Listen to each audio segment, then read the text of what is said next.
ABC Sports presents ABC's College Football, and today it's a big one in the Big 12. The Oklahoma Sooners are here to take on the Aggies of Texas A&M. Welcome to Aggieland, the sign says at Kyle Field. This is the tradition of the Corps. The tradition of the Corps of Cadets, the 12th man who represents the student body on the field for the A&M team. And as with many schools, a tradition of tailgating. But the food and the fun will be forgotten because the football is going to take center stage. This is a must-win situation for both the Aggies and the Sooners to keep themselves alive in the South Division of the Big 12. Texas appears to be moving to 5-2 with a win over Kansas. But just how tight is it? I'll tell you. The winner moves on. The loser does not. But even the loser of this game can affect who wins the division championship by what they do in their game next week. It's almost a playoff atmosphere at Kyle Field, and it is a must-win for each team today if they have any hopes of staying alive. Each of these teams runs the ball extremely well. That's what they want to do, and Brian, that means a lot of pressure on the defenses, especially on the linebackers. We're going to get a great look at Keith Mitchell, the All-American who's going to be coming upfield. He leads the Big 12 in tackles for loss. He'll push everything back inside, right in the middle lanes where Dat win. You're going to see one of the finest middle linebackers in the league. Only 200 pounds, but they call him unblockable. He is ferocious. He'll be going against the run, of course, and on their side of the ball offensively, A&M features 4 very good running backs. So that means Oklahoma's outstanding linebacker, Terrell Peters, is going to have his hands full too, Brian. You take a look at Peters. He's going to wear the dark screen over his face mask so they can't read his eyes. He's going to be looking for all 4 of them. He'll line back there deep. He'll go from his position, and he's coming to bring thunder in the line. Mass times velocity, all 234 pounds, is going to meet him at the crossroad with a collision.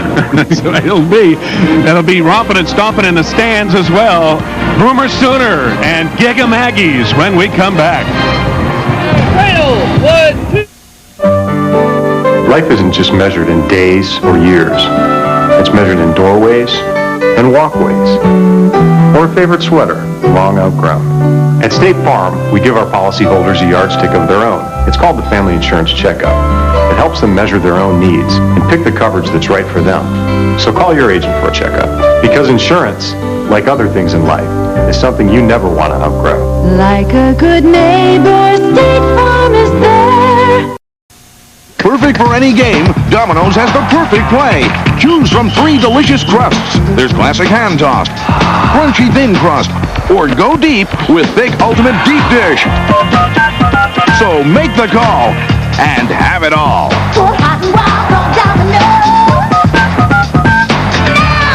Call now, and you can enjoy delicious Domino's pizza during the game. And why not add some of Domino's spicy buffalo wings or steaming hot breadsticks? If you can grow it, we can shave it. Take the Remington Challenge, the Remington Triple Foil. The only shaver with 3 flexing microscreens to cross-cut each whisker 3 times. Come on, take the Remington Challenge and find out what smooth, close, and comfortable are all about. The Remington Triple Foil. If you can grow it, we can shave it. And for women, a silky smooth shave in or out of the shower, the Remington Wet Dry. Introducing the best thing to happen to breakfast in a generation. New Kellogg's Honey Crunch Corn Flakes. Sweet life is calling, falling to something bold. It's a kick, it's a crunch taste of honey and a heart of gold. Sweet honey and nuts baked to an incredible crunch. And under it all, the simple goodness of Kellogg's Corn Flakes, the heart of gold. Something new that never grows old. New Kellogg's Honey Crunch Corn Flakes. That's a taste of honey and a heart of gold. Sooners and Aggies have not played a lot. In fact, there was a hiatus for many years until recently. And this is the first time they're meeting at Kyle Field, each as members of the Big 12 and even the same conference. Down on the sideline with us, we're happy to have Gary Reasons. Let's get a report from Gary before the kick. Thank you, Steve. It's a beautiful day down here on the sideline, Steve, I tell you, but it's very, very windy. Constant 20-mile-an-hour winds out of the south, so as you watch the game today from right to left, the wind is going to be a big factor in this ball game, especially in the kicking game and field position. I watched both these kickers warm up today and the punters. The returners are having all kinds of trouble trying to field that ball. I'll tell you, both coaching this game are an interesting story. John Blake comes in as a first-year head coach for the University of Oklahoma. It's his first trip here to Aggie Land, and he says he's very excited about playing in front of this crowd. He knows it's a very animated place to play.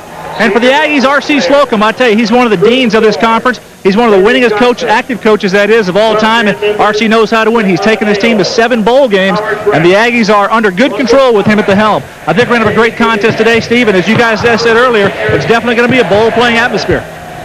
Thanks a lot, Gary. I'll tell you, the crowd has been pumped up. Many of them arrived very early. The band, the Corps of Cadets, was out here. They have been playing music, marching, and firing everybody up. And they have a number of traditional songs they do before each game anyway. But most of the time, you will find the fans at Aggie Land not sitting. They will be standing. And, you know, we were privy to something earlier in the game, Steve. We had a chance to see the two coaches meet in the middle of the field, and they were in heated discussion about some issue. Both of them seemed like they were getting excited and ready to line up and put on the pads themselves. Yeah, it'll be interesting to find out what that discussion was about because it was very animated. Back deep to receive as A&M won the toss, and they elected to defer to the second half. It's Brandon Daniels and Jarrell Jackson. Jackson to the left, Daniels to the right. Daniels a true freshman and Jackson a redshirt freshman. And Kyle Bryant kicks off for A&M. He's a junior from right here in College Station.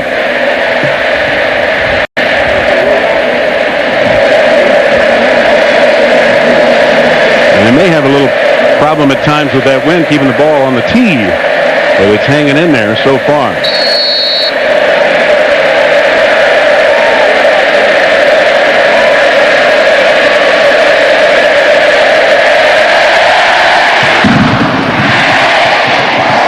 Jackson, about 8 yards deep, will not bring it out. Oklahoma will have it 1st and 10 at the 20 to start the game. And Eric Moore will get the start, the sophomore from Dallas. Eric, there he is. He came off the bench last week for 7 to 9 passes for 71 yards. He's a left-hander today. He's been a little inconsistent, but they're going to like him because of his speed and his decisiveness.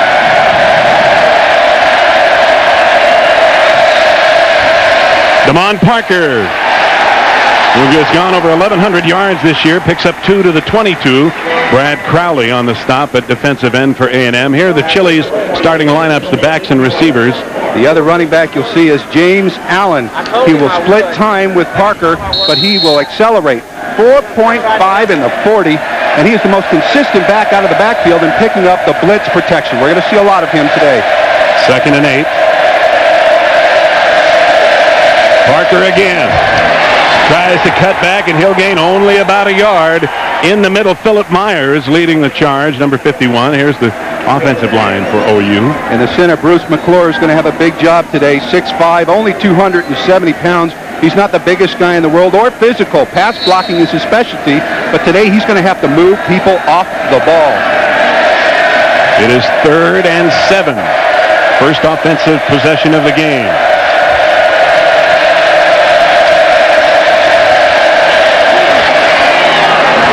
On the near sideline, incomplete, overthrown, and a flag goes down as Jarrell Jackson was the intended receiver, and Donovan Greer was right there with him.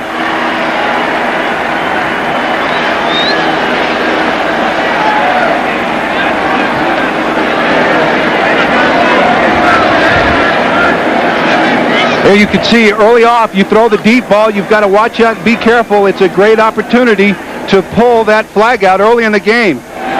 Our referee, Randy Crystal, indicating interference against A&M. So on 3rd and 7, the penalty will give Oklahoma a first down and move the ball out to the 38 of the Sooners. John Blake.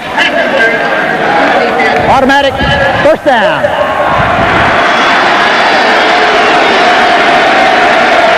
John Blake is a guy that almost preaches to his players.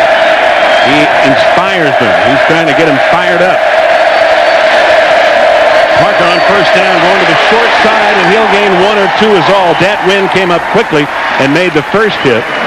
Here's the Chili starting lineup for the A&M defense. And there's a good look at number 9 there. Dat Wynn, 118 tackles for the year. Number 2 in the conference. You're going to see him scraping and filling up in the middle. He's got great explosiveness. That defensive back. Take a look at Donovan Greer. He has over 30 starts, 2 times All Southwest Conference.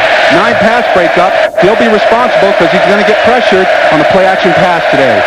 Second down, about 9 yards to go. Play action. Moore trying to get outside. Knocked down on an outstanding defensive play by Rich Cody, the strong safety. That was great effort by Rich Cody there. He's a walk-on, and he's admitted by the coaches as not one of the most talented players on the team, but he has a tremendous amount of desire.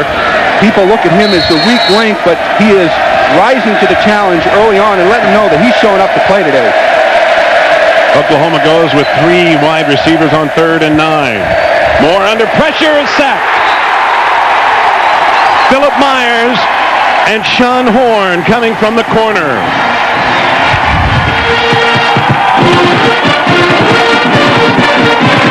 We are going to see pressure early. And one of the reasons why they wanted Allen back there is because Parker struggles with the pass protection. What you saw was a missed blitz read. That's why dropping back in a 5-step drop is so difficult when you've got so much pressure. We're going to see more sprint out and more fake to get the quarterback out of the pocket. Brian Lewis averaging just under 42 yards a kick with Dante Hall back for A&M at about his 35. And into the wind, a bad kick. I don't know whether anybody got a hand on it. They did. No, it looked like there was someone there in the middle. Already they're pressuring early. I think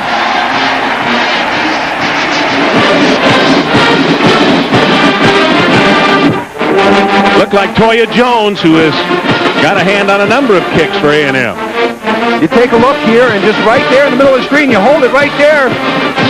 Right there, you can see it. There was a little collision. The ball is flying off to the side, and it was deflected. That is going to be a key part of this game in special teams. It's only a 10-yard punt. It's 1st and 10 A&M at the Oklahoma 42. Brandon Stewart at quarterback. Passing on 1st down. And going long and too long, and a flag goes down on this end of the field. Mike Wood, the coverage on Albert Connell. That ball was up in the air. It was not even catchable. You could see the tremendous force of the wind that completely blew it out of range. That's going to be really hard for each quarterback, whether they're going into the wind or with the wind, to pass effectively, especially long. So we'll hear from Randy Crystal again. It is interference against Oklahoma. Let's take a look at this, and if we can see it here at the beginning of the play. Early on, understand what they've got to do is test and see the range here. Now, you go down the field, you can't have any contact at all, and then as they both turn and going up for the ball right here, you see the contact. You see the contact right there towards the end of the play. Very subtle, but that's all it takes. The receiver needs to have the ability to run. Now, Brandon Stewart, last week we saw him against Baylor. He struggled a little bit, but they like him. He's a big, strong-armed young man, 6'3", 214 pounds, transfer from Tennessee. 1st down at the Oklahoma 27. Stewart may be changing the play. Passing again. Looking into the end zone, and incomplete and overthrown again, intended for Albert Connell. Here's the Chili's starting lineup for A&M with their backs and receivers. And what we said when we talked with R.C. Slocum is he wants to put the ball on the ground. Surprising, we've got it twice in the air. But take a look at Eric Bernard. He's the fastest of the 4, runs a 4.440, 4 and a 40, and he'll blister you. He's got great speed and great burst in the middle. We'll be looking at Calvin Collins, number 54. He's part of the offensive line that's only given up 33 sacks in 21 games. Bernard bouncing outside, and Mike Woods bumps him out of bounds at about the 23, where it'll be 3rd down. That offensive line is the responsible to push those people around there. They've got a couple other good ones up there. Samisi Hamuli and Cameron Spikes. You watch them, they will be pulling. And Collins, of course, the leader there. He's a chicken wing shy of 300 pounds at 298 pounds. That's awfully big for a center. You know, that's what he weighed in August. He may be 300 now. 3rd down, 6.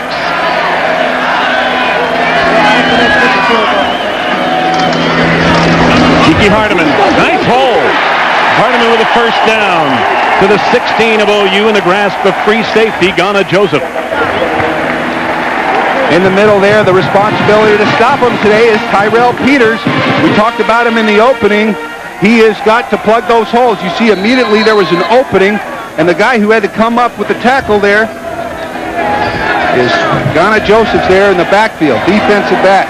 You don't want any of your free safeties making tackles in games like this, that's for sure. First down, A&M. Bernard gets a block on the corner. And Woods again hauling him down. And a flag goes down now as there's a little extracurricular activity after the play down near the 11. And there's a picture of Ghana Josephs. He's 6 foot, 201 pounds. He's only a sophomore. He's excellent in pursuit. And even though he's young, you'll see him out there as one of the emotional leaders of this defense. He will struggle with speed, and on play action, you watch, he's got to be very careful because the deep receivers will get by him. Face mask against Oklahoma. So that should give A&M another first down. And you take a look here just before the tackle. You stretch so hard to get the running back. If you stop it right there, you can see they called it. His hand slipped off the face mask, and now you see he grabs him there in the shoulder. So it's a minor version of the penalty, incidental contact, moving the ball down to just outside the 6. Mark Broyles now is into the backfield for A&M at 240, along with Hardiman. They got the big backs in there as they go to their goal line offense. Hardiman, following Broyles, dives down to the 3. Terrell Peters, along with Chris Justice on the stop. Hardiman is no small guy himself, 5'11", 225 pounds. He's a sophomore. They've got a lot of confidence in giving any one of these backs the ball. Mark Broyles, we won't see him carrying the ball very much. At 200 and almost 50 pounds, he's the hitter. He's going to come up and pump you. Hardiman, touchdown, A&M.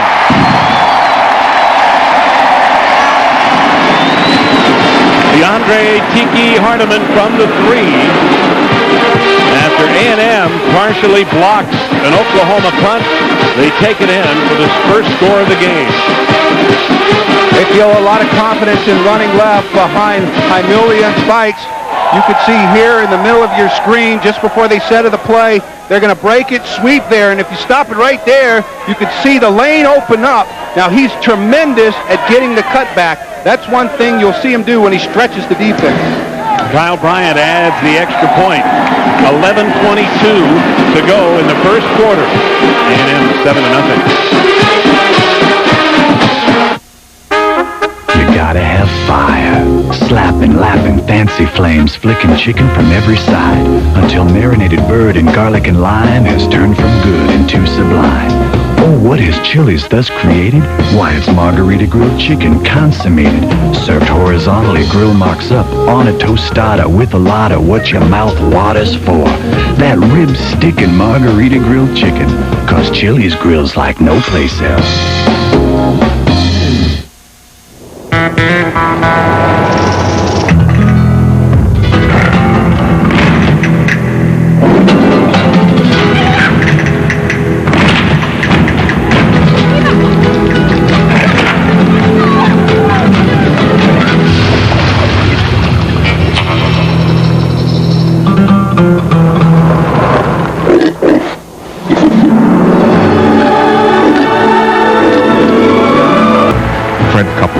It's the ultimate showdown between two of golf's toughest competitors. It's Shell's Wonderful World of Golf, Sunday on ABC. The Aggies had to only go 42 yards, and they did it in just over a minute to lead this game. 7-0 on Tiki Hardiman's 3-yard run, and there you get an indication of just how strong that constant southerly wind is here today.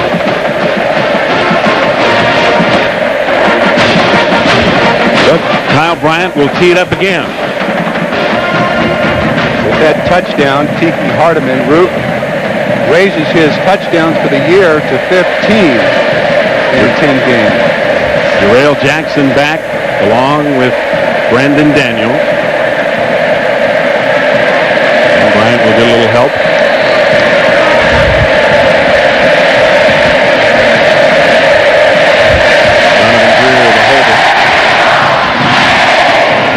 Jackson in the end zone, and it's just about as deep as the other one.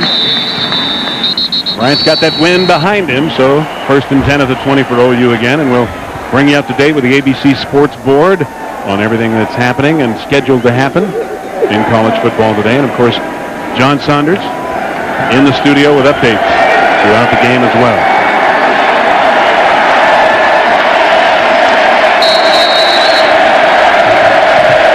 Eric Moore at quarterback. Damon Parker behind him. Parker on first down. Trying to pick his way forward. He's only going to get a couple. Dat Win, number 9, right there to meet him in the hole. One thing they said about Damon Parker is that when he gets outside, he's dangerous. He has trouble sometimes picking right in the middle there because he's going to run into that man right there who controls it, the ambassador in between tackles, number 9, Dat Win. Tremendous, explosive. He'll waste no effort in getting to the ball carrier. 2nd and 8. It's Parker again, trying to cut back. He gets to the 24 to pick up 2 more is all. This time it's Warwick Holdman who made the stop. You see both teams using the run. They'll use it to set up the play-action pass. Both of them have to get an idea of what it's like with that ball in the air and draw a bead on that. 3rd down, a little over 5 yards to go. Moore hauled down on a fine play by Keith Mitchell, who came right over the block to make the sack. He's the one that leads the show, causing so much havoc in the backfield. They had a tremendous mismatch because you're going to put Keith Mitchell over Damon Parker, who struggles. You could see him right there try to block him. Sometimes you need to go down and take them high.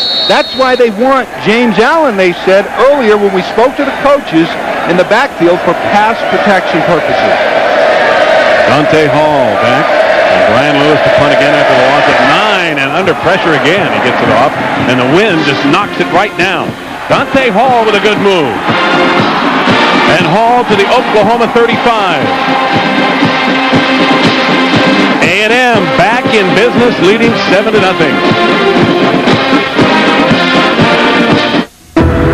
Over the years, Jeep engineers have made some amazing discoveries. We found it. Yeah, the perfect power-to-traction ratio. And one discovery led to another. Wow. Increasing the suspension geometry really improves stability out here. Jeep Grand Cherokee.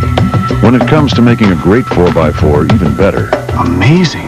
The response time of the heated seats? Yeah. Our engineers never miss a thing.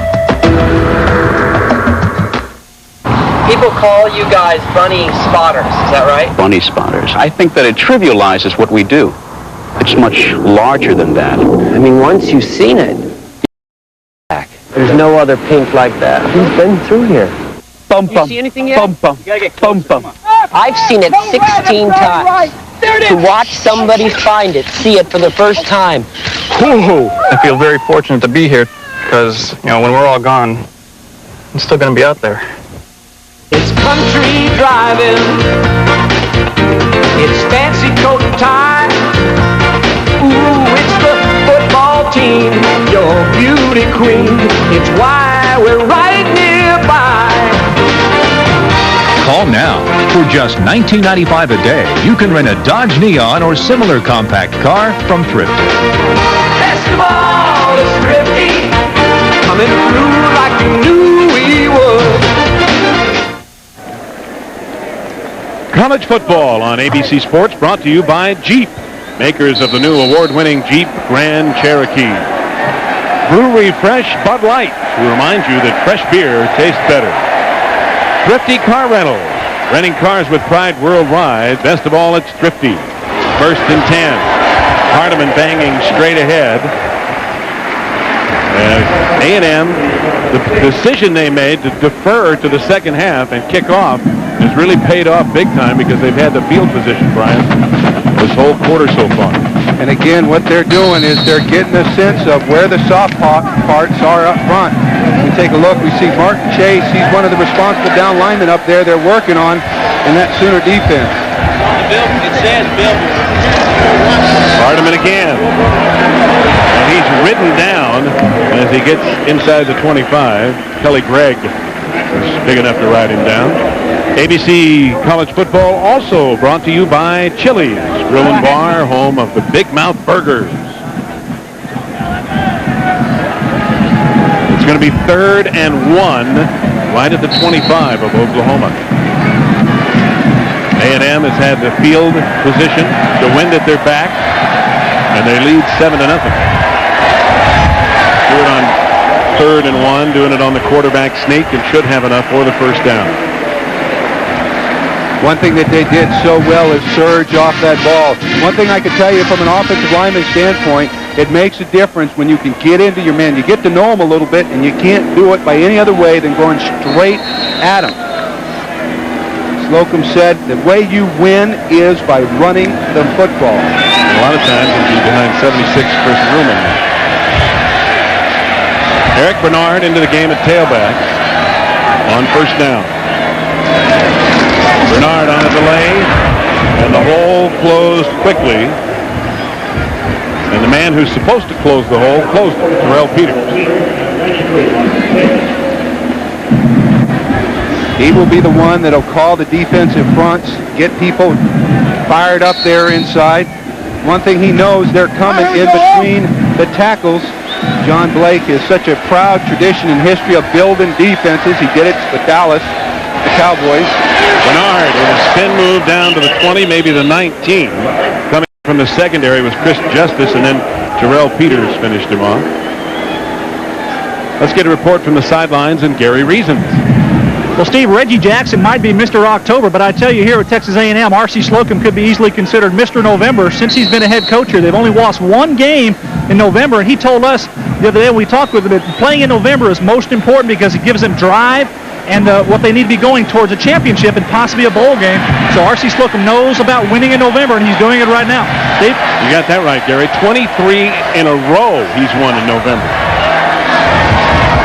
Play action, and Stewart under some pressure, trying to set up the screen to Bernard, but it's incomplete. The ball thrown behind me. We've got a penalty flag down, however, at the 18. Trey, I think, got a hand on that ball and changed the direction of it. Texas a winner, so the Longhorns 5-2 now in the Big 12 South. And here's Randy Crystal. Illegal procedure against A&M. So the option will rest with Oklahoma. Illegal formation on the offense. The penalty's refused. It's 4th down. And as we suspected, they declined the penalty to bring up 4th down. The ball just inside the 20. So that'll bring on the field goal team for the Aggies. And Kyle Bryant, who has made 13 of 18 this year, his longest a 51-yarder. This one's going to be about 36. Remember, he's got that stiff wind at his back.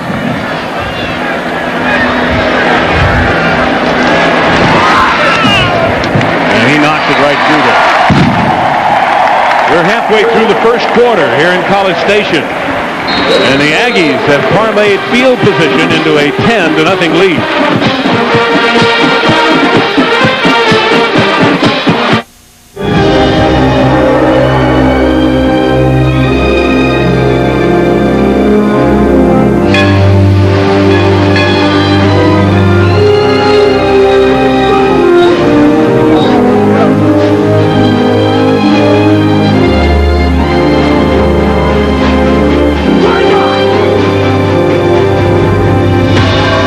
Taste that won't fill you up or never let you down. Make it a Bud Light. See you now, see you must win. Fight for every yard. See you knows everything will roll up a mighty score. Never give in. Shoulder to shoulder we will fight.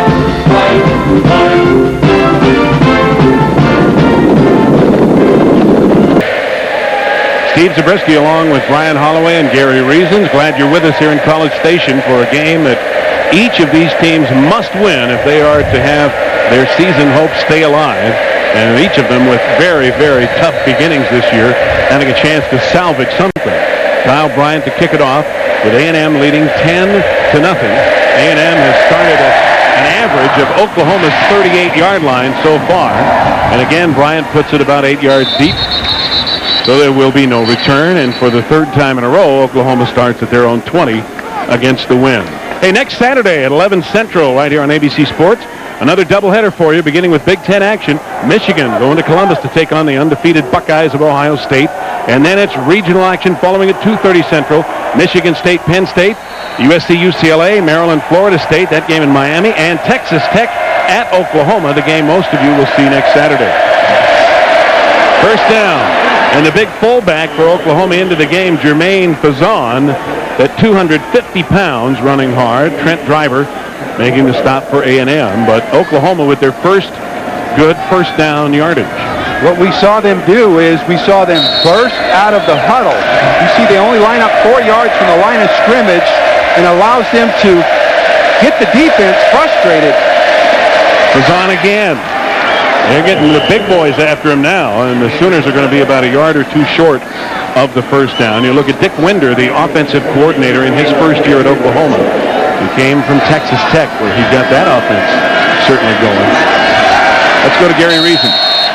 Well, Brian, you talked about it. They have an explosion huddle at the University of Oklahoma. They huddle only 4 yards from the line of scrimmage, and what they try to do is disrupt the defense, get them to be misaligned personnel-wise. They'll come out in some weird formations with Winder at the helm calling these plays, and it does disrupt the defense. However, Phil Bennett and his defense is doing pretty well right now.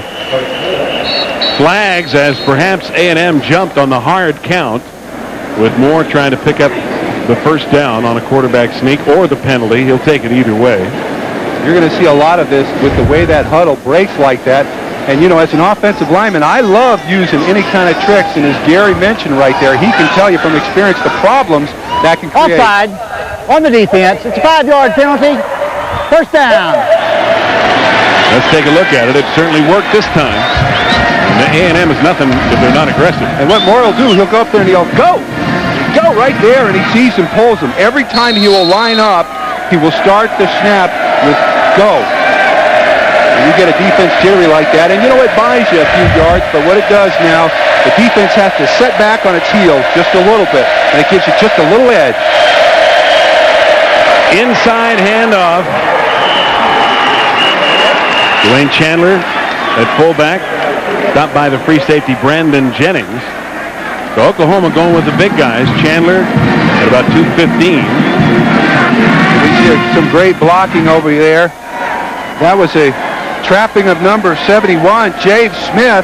He'll show you here as he come across the screen. If we take another look at it, those are the things that are critical to getting that running back there in the middle. They're going to measure, see if in fact Chandler got enough for the first down, and he did. Oklahoma starting to create some holes here. Now, if you take a look at the middle of your screen here, you see the offensive line moving right here, and you see the block. Stop it right there. See number 71 right there. That is the key block that opens it up. It's a side block. It allows the running back there the opening to get downfield. And Chandler did just enough for the first down. Fazan again, running hard. In the grasp of Trent Driver. Also got a little help from Cody and Walker. What Dick Winder will do, what is so unusual but so effective, he will actually run 2 offensive units. So his first offensive line will go a series, then the second one will come on the next series, which keeps his line extremely fresh. Chandler trying that same play again, but this time A&M filled the lane, and he's going to be stopped for a loss. Well, you can thank Mr. Edward Jasper for that one. Big number 95, 300 pounds of him, 6'4" senior. The pro scouts really like him, and he absolutely stuffed McClure in the hole there, taking Chandler out of his running lane. One thing up there, you can't use position blocks. You've got to sit there, and it's just nothing but it. You got to hit him right in the cheek. Drive him out of there. Chandler is a senior from Aberdeen, Mississippi. And he's in motion, and the pitch to Parker, who's back in the game at tailback, and tripped up on a fine play by Rich Cody, the strong safety who came up very quickly. He's showing that extra style of enthusiasm you need to play. He's got a history of great talent. His father played for the Chicago Bears. And he's a strong player, too, a walk-on. Bench presses 350 pounds. He power cleans 286 pounds. He's going to come up and stop the run. And the Sooners will have to punt it away again. Brian Lewis has been under some pressure, not only kicking into that wind, and Dante Hall, as usual, is back for A&M. He's inside the 20. This time there's a return on, and the punt into the wind takes an Oklahoma bounce. Hall picks it up inside the 15. Cannot get outside as he's hauled down by Travian Smith at about the 16. Field position and the kicking game are so important in college football, or any kind of football for that matter. And I got to tell you, Brian, that's been the whole story here. Now, finally, A&M is back up and deep in their own territory. The one thing I saw on that play, Dante Hall has got his groin taped up. That means a lot early on. That could take him out of the third and fourth quarter of this ball game. And he's one of the key reasons why this team is running up with their 4 running backs, 230 yards average per game. And Dante Hall's a key guy, especially on kick return. Stewart to pass on first down. Completing it. Hawkins finally dragged down by strong safety Terry White. But Dante Hawkins with his first reception of the day, and it's an A&M first down. They like Hawkins. He's only a sophomore. He's from Round Rock. He has tremendous speed. He's not had the best year so far because of concentration. He gets better and better. Remember, this is a really young football team, but we're showing the growing poise of Brandon Stewart back there. Dante Hall in at tailback, and he's hammered as he gets a couple of yards out to the 32. Aaron Tanner, who outweighs him by only about 100 pounds, maybe over 100 pounds, slammed him down. Big Barron out of Athens, Texas. Just the shade. He too may be a chicken wing under 300. That's right. Under pressure, Stewart dragged down, and Cornelius Burton would not give up. He came off the corner there. Brandon has been getting good protection. But this defensive line, you need to mention it, this defensive line will cause you problems with Tanner up front and Ivory and Greg. And they'll come. Cornelius Burton off the offside. If they don't stop this now, it can ignite a defense that has struggled, but they have shown up. Versus Nebraska, this is the group that held them to 82 yards in the first half. And Cornelius Burton is a true freshman. Tiki Hardeman in the backfield now for A&M. Play action. Stewart has time. Looking long and overthrowing his intended receiver, Eric Bernard. And again, I think that 20-25 mile an hour tailwind took that ball a lot farther than Stewart thought. It's going to be fourth down. Now that's where Steve Insminger, the offensive coordinator, has to make some decisions on the sideline. He knows that the deep ball is there. He wants to continue with the threat. But with the way that airspeed is, there has to be a slight adjustment. Do you take the chance of underthrowing it for an interception? Those are the things he's going to be talking about from the booth. Shane Leckler hammers one. He's got that wind behind him. Jarrell Jackson takes it at the 18. Gets a block on Jarrell Jackson. Went down to a knee.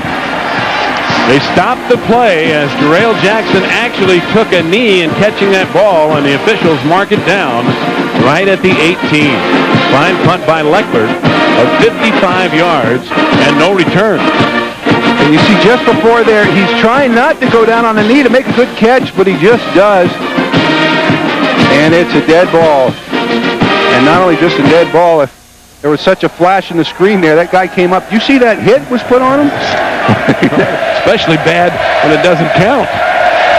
Eric Moore trying to get the Sooner offense going. They have even worse field position than before as they're at the 18. Play action.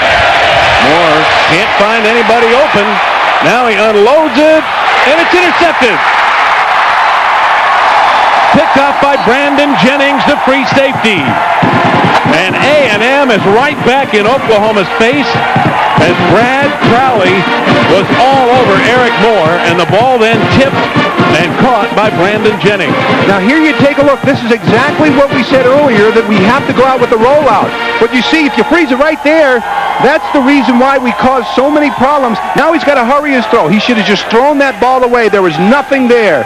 The players all the way. You see that wind there, tip it, and now he's going to get out there and block. Jason Freeman, Oklahoma's tight end, almost came up with it, but it went off his hands for the interception. On first down, Hardiman running hard. I mean, he just threw Travion Smith out of the way. Cutting back behind the power of that offensive line. It's so much fun when you're inside the red zone and you've got this momentum and your ground game going like this. Next quarter, and we're in the last minute of this quarter. A&M, however, will be going into this wind that appears to be blowing even harder now. 2nd and 5. Hardiman again. Inside the 10 to the 8 or 9. Covered there by Terrell Peters and Baron Tanner. Now A&M asking timeout. They want to keep the wind at their back. 39 seconds left in the quarter. And let's take a look at what's coming up elsewhere on ABC later on. ABC Tonight's Extremely Wild. There's sports. Then there's extreme sports. Watch your favorite comedians risk it all, like Home Improvement's Jonathan Taylor Thomas, Ella's Jeremy Piven, and Roseanne's Sandra Bernhard. Join Jenny McCarthy for extreme comedy. Then, get ready for a wild network television premiere. Excuse me? It's Wayne and Garth. I'm gonna be Frank. Can I still be Garth? Mike Myers, Dana Carvey, Wayne's World 2, ABC's Extremely Wild tonight. A most excellent night of programming. We are not worthy. 10-0 A&M. And the Aggies stopping the clock, taking their first of 3 timeouts this half with 39 seconds to go here in the first quarter. That means they'll have the wind at their back as they look at 3rd and 2 with the ball at the 9 of Oklahoma. Mark Broyles, number 33, into the game at fullback for A&M. And again, they go to the power set and goal line offense. Broyles is your throwback. He's just going to knock you in the teeth, come right at you.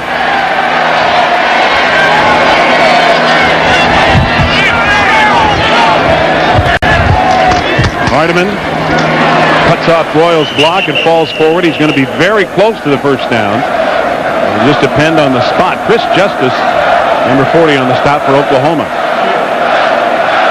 Oklahoma's saying they didn't get it, and so are the officials. As it looks to be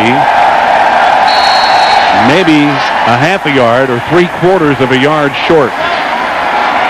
Oklahoma is lining up everybody in the box. Timeout again. Excuse me, Brian. On 4th and 1.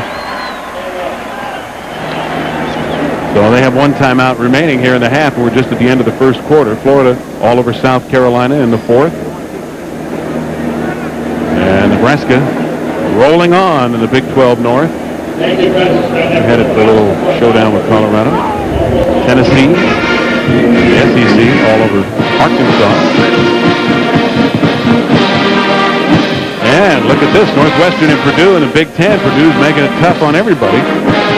Northwestern only by 3 in the 3rd quarter. And Washington, as expected, handling San Jose State. And boy, Corey Dillon, what a year he's had. He was recently named to an All-America team as well. And deserves it, too. You're not kidding. Talk about coming out of the backfield. Virginia Tech early out front of Miami. Georgia Auburn battling. Pretty good rivalry in the South. And Wyoming trying to roll on in the WAC. They've got to beat Colorado State, and they're leading. Oh, Stanford. State, your alma mater. Oh, behind there, pal. And you know what's so bad is they're struggling. They just can't put points on the board this year. Nope. A&M decides to go for the field goal while they have the wind at their back. So Kyle Bryant on to attempt a 25-yarder. He made one earlier. He has played a very quiet but important role already this game, kicking so many balls out of the end zone. He's not given Jackson or Jennings or Oklahoma any opportunity to return. And he drives it through. So we have 8 seconds left in the quarter, and now it's a 13-0 Oklahoma lead. It'll be interesting, Brian, to see when the quarter changes and this stiff breeze is going the other way as far as Oklahoma and A&M are concerned, whether Oklahoma's field position and opportunities change as well. It's been all A&M so far, and it's because of the kicking game and the field position. Let's go down to Gary Reasons on the sideline. Steve, R.C. Slocum did a nice job of using the clock and his timeouts there, as you'll see with the kick and the field goal. He's now going to be kicking off with the wind, so Brian will be able to kick it deep and create field position. And as you said, Steve, the quarter's going to change, and the wind is definitely going to be in favor of Oklahoma. So it's a good use of the timeouts by R.C. Slocum that time. That's a good point, Gary, because now they even get one more kickoff with the wind behind them. That's right. Gary's really on top of it down there, isn't he? Yeah. He's really on top of it. He's also feeling the effects of the wind down there. And the Sooners trying to get it going on their sideline. They'll again have Brandon Daniels and Jarrell Jackson back to receive Kyle Bryant's kick. And those flags have not stopped, nor have they diminished.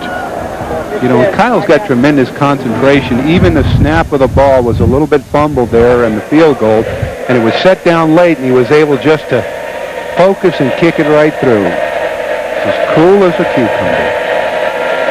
He's been doing it for a while. Even though he's only a junior, he's been kicking his whole career here at A&M. Now made 15 of 20 field goals this year.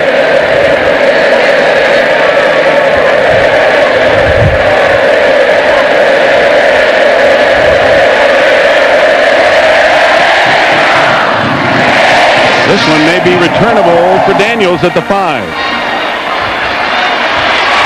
Trying to get to the near sideline. He's dragged down at about the 22. The ball popped out, but it's going to be ruled down as Sean Coriat dragged him down. But it'll be a little bit better field position as we finish the first quarter here in Aggieland. A&M leading.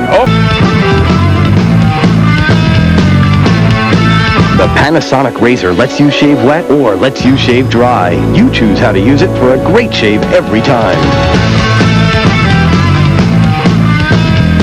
Lather up and shave wet or shave quick and dry. Your choice. Blade close, electric smooth, rinse clean. Work hard, play hard, and shave your way. Panasonic. A lot of what I do goes on behind the scenes. You know, most people aren't exactly on a first-name basis with their State Farm claim representative. They know their agent, but they probably don't know that their agent has a partner, that we're a team, that we've worked on hundreds of claims together. But people take notice when a claim is handled promptly, and you won't get too many complaints if you just treat them fair, because that's when people appreciate what we do and who they're insured with.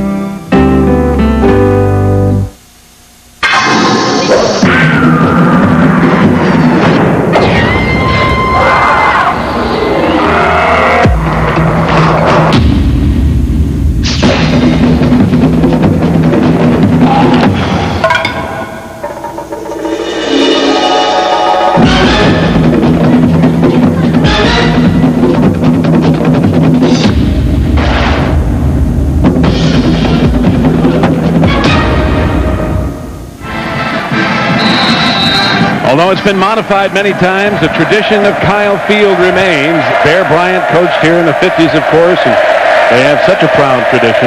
Oklahoma starting the second quarter down by 13, first and 10. Moore looking to throw, nobody open, and he can run. He dives forward to about the 30, but he's going to be short of the first down. Dat Wynn tripping him up.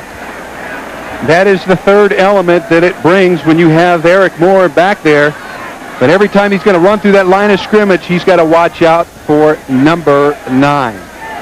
When we talked to Phil Bennett, he said that Dat will come over to his house and not very tall, only 6 feet tall, but he can slam and dunk the basketball any way you want. And he could slam running backs, too. Second and 2. Parker cannot get outside. Philip Myers right there. Philip Myers from Galveston, Texas.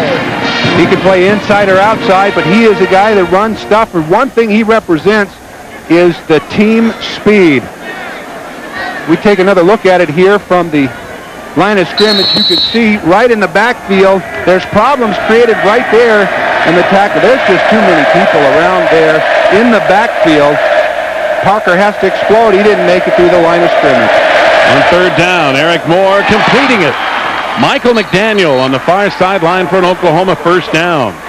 McDaniel, who's the leading receiver, although the Sooners haven't had a great deal of success throwing the football. Picking up his first reception, Donovan Greer on the coverage for A&M. Interesting story with McDaniel there. He was injured, he was tired, he was frustrated with the many years at Oklahoma, and he said he was going to quit. Because of John Blake, he said he was going to come. He's played enthusiastically to keep people and settling Eric Moore down on this offense. From their own 39, Sooners on 1st and 10. Moore on the quarterback draw. Has another first down into A&M territory before Rich Cody runs him out of bounds at the 43. That was a design play. They saw it. They put a fake in there. When you're over-aggressive, you got Dat Wynn who will overrun the play. You see him setting back up, but he's sprinting through the line of scrimmage that's been created by the blocking upfield. You see Dat Wynn chasing there after him, and it's got to be Cody that makes the tackle. And I'll tell you what, Eric Moore did a good job of waiting long enough for that lane to open up. Sometimes a quarterback will take a step back and go too quickly. Fazan, the ball carrier, banging forward for a couple down near the 36 or 7. Stopped again by Philip Myers. One thing that they realize is with Keith Mitchell coming so hard on the outside that you have to create running lanes by using gadgets and mixing things up. Winder's going to do that. He's going to throw all those looks at you. 2nd and 8, Damond Parker back in at tailback for the Sooners.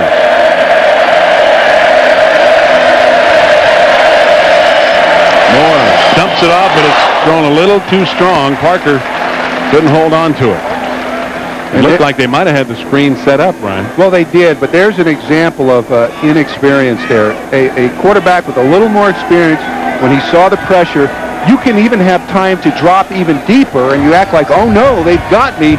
And then with the touch of the ball, you have to put a little loft on it to take an edge off the receiver. He's just 5 yards away. It was just thrown a little too hard. Now it's going to be 3rd and 8.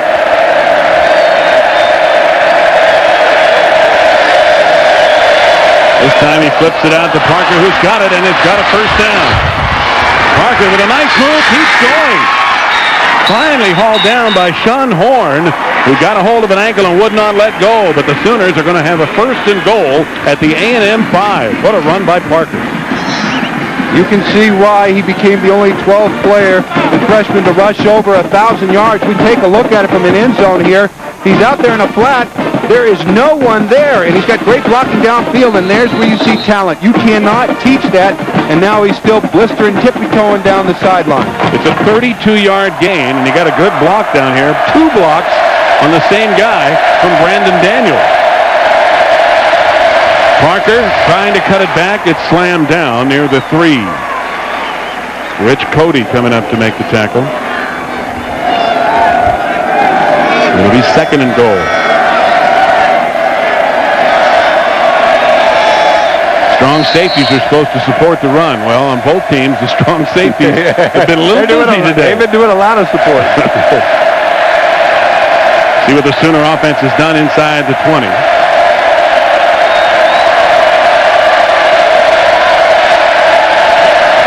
Parker cutting it back, fighting down to the 1 in the grasp of Dat Wynn. It'll be 3rd and goal. There he is. Dad is taking a long view at Parker. He knows that that is the primary ball carrier in a situation like this. He'll cover that sideline, relies heavily on Jasper Myers and Williams and Brandon Mitchell up front. This is the 10th play of this Oklahoma drive. They've got the wind at their back here in the 2nd quarter, and they're moving. 3rd and goal from the 1. And Eric Moore trying to get in. I don't think he made it. He was getting shoved from behind. Fazan at 250 pounds. And the A&M Aggies stop him short. It's going to be 4th and goal.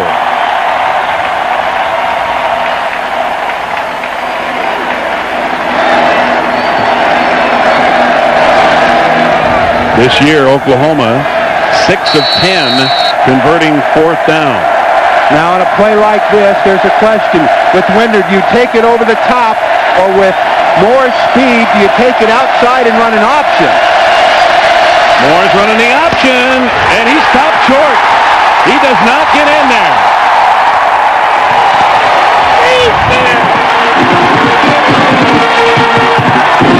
Goldman, Jennings, and again, A&M comes up with a big defensive play. Take a look at the top here.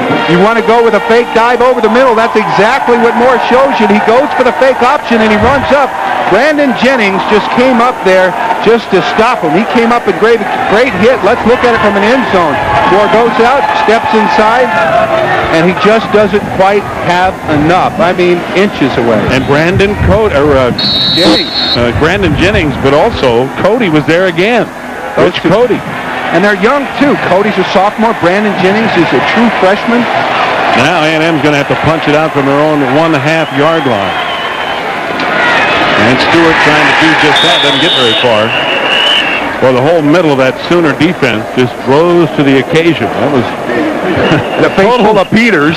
Total nullification. Kelly Gregg standing on his head right now. You know, I don't understand that play. I really don't. Now, that's just fundamental different in philosophy. But a quarterback sneak coming out of the end zone when you're on the, 1 micron meter line, I don't get it. It's just not a high percentage play to push the ball out a couple of yards. Now you got to stretch it a little bit. R.C. Slocum's outstanding career record. Hardiman brings it out of the end zone on the pitch and drives to about the 4, carrying people with him. Terry White, the strong safety, coming up along with Chris Justice. Could you imagine as a redshirt freshman, Chris Justice, standing out there and around the corner, out there in open space? Nothing but 95 yards ahead of him comes Hardiman. Boy, that's a tackle you've got to make. And I'll get your attention. And he did. He did. Eric Bernard into the backfield for A&M now. 3rd down, 7.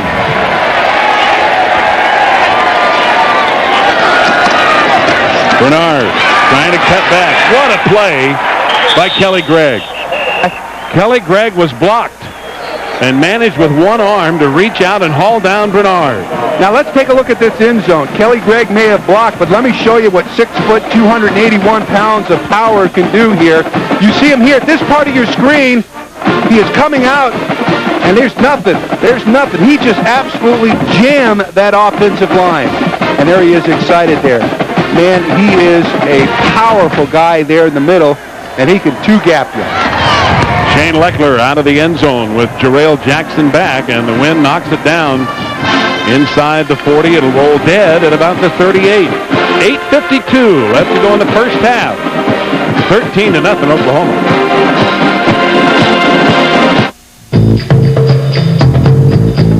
The engineers at the Pontiac Grand Am design cars for people who get a kick out of driving, complete with a powertrain built to precise aerospace tolerances.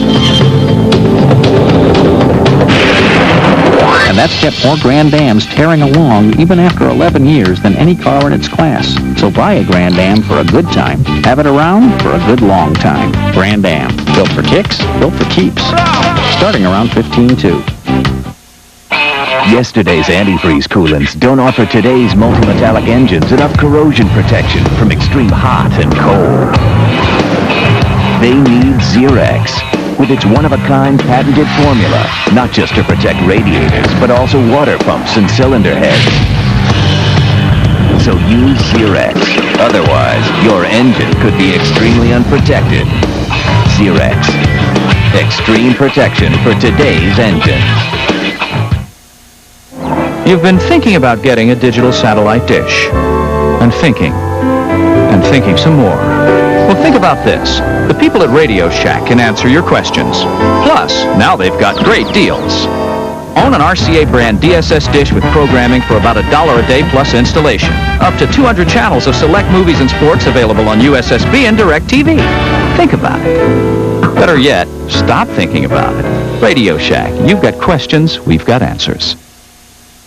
Skate America champions Michelle Kwan and Todd Eldridge headline a day of special performances, plus the pairs and dance. It's Thrifty Car Rental Skate America, Sunday on ABC. Skate America tomorrow night, but a lot of football today. John Blake and his crew down 13-0, and this is nothing new for the Sooners. They have been outscored a ton in the first half this year. They have had most of their success in the second half of games. They have been a much better second half team. But they do have the win in the second quarter. They drove down to the 1, but did not score. Here goes Chandler. And Dwayne Chandler running hard gets a first down to the 25 of A&M before Trent Driver can get him down. A 13-yard run on first down. And is the wind going to make that much difference, Brian? I mean, it's been field position and the wind at their back, and the team that's had it has moved the football. And thanks to the kicking game. That's right. There's Moore looking to throw. Touchdown, McDaniel. A flag is down, however. Michael McDaniel with a great adjustment to beat Donovan Greer for the football, but there is a flag down, but it's offsides against A&M. What you saw was a beautiful, tight spiral there. It wasn't very high or lofty in the air. That ball was thrown to his favorite target, Michael McDaniel. A great pass, tremendous blocking there. You see, he's given time, he's given time, he's given time. He spots the open receiver, throws it in the area. McDaniel with a great grab. Greer just didn't look back soon enough. McDaniel did, jumped right over him and made the catch. Jeremy Alexander for the extra point. It is good. And with 8:28 to go in the second quarter, it is now 13-7 A&M.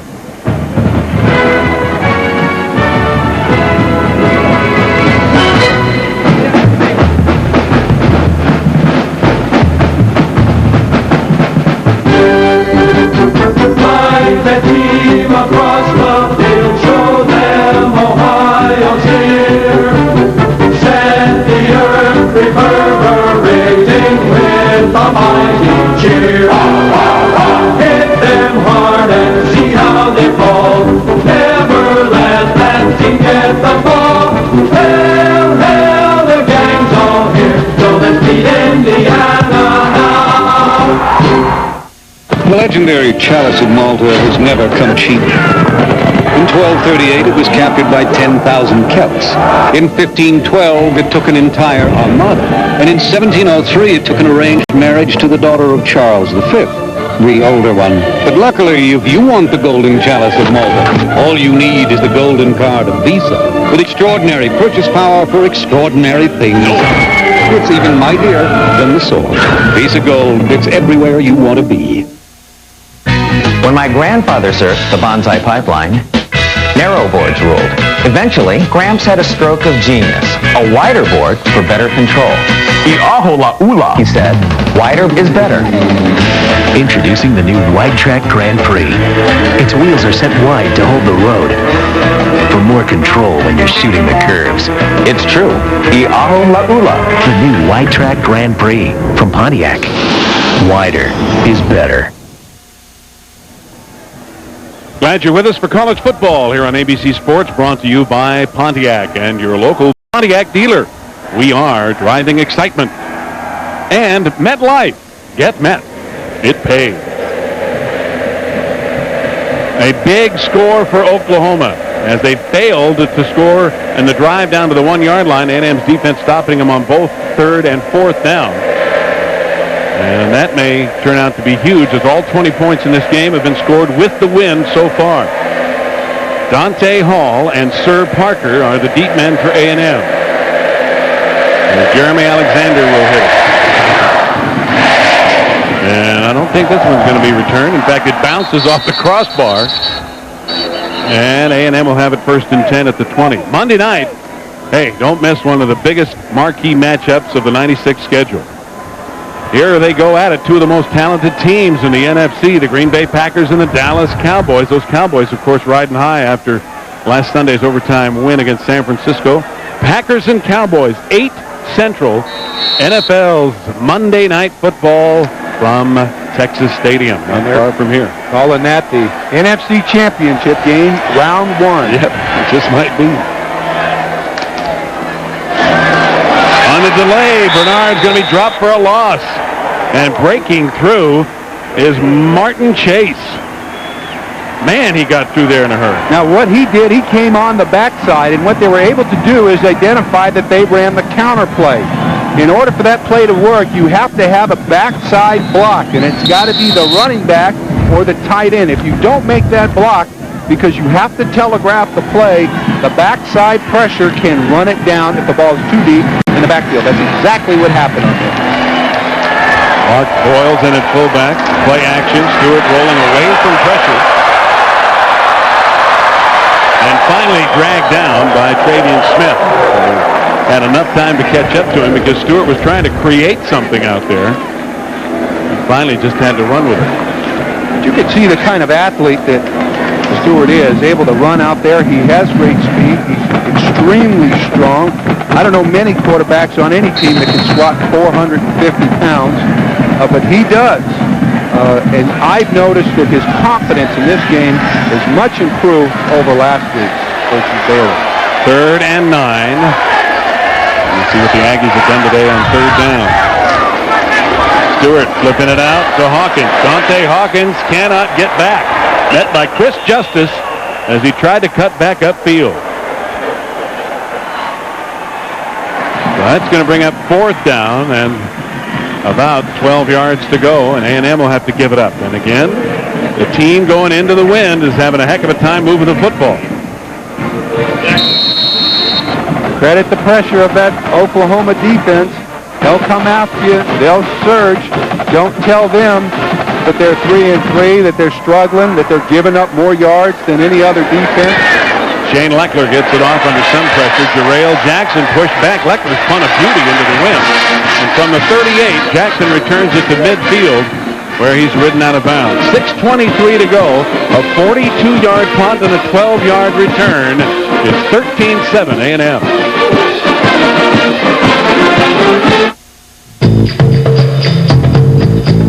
The engineers at the Pontiac Grand Am design cars for people who get a kick out of driving, complete with a powertrain built to precise aerospace tolerances.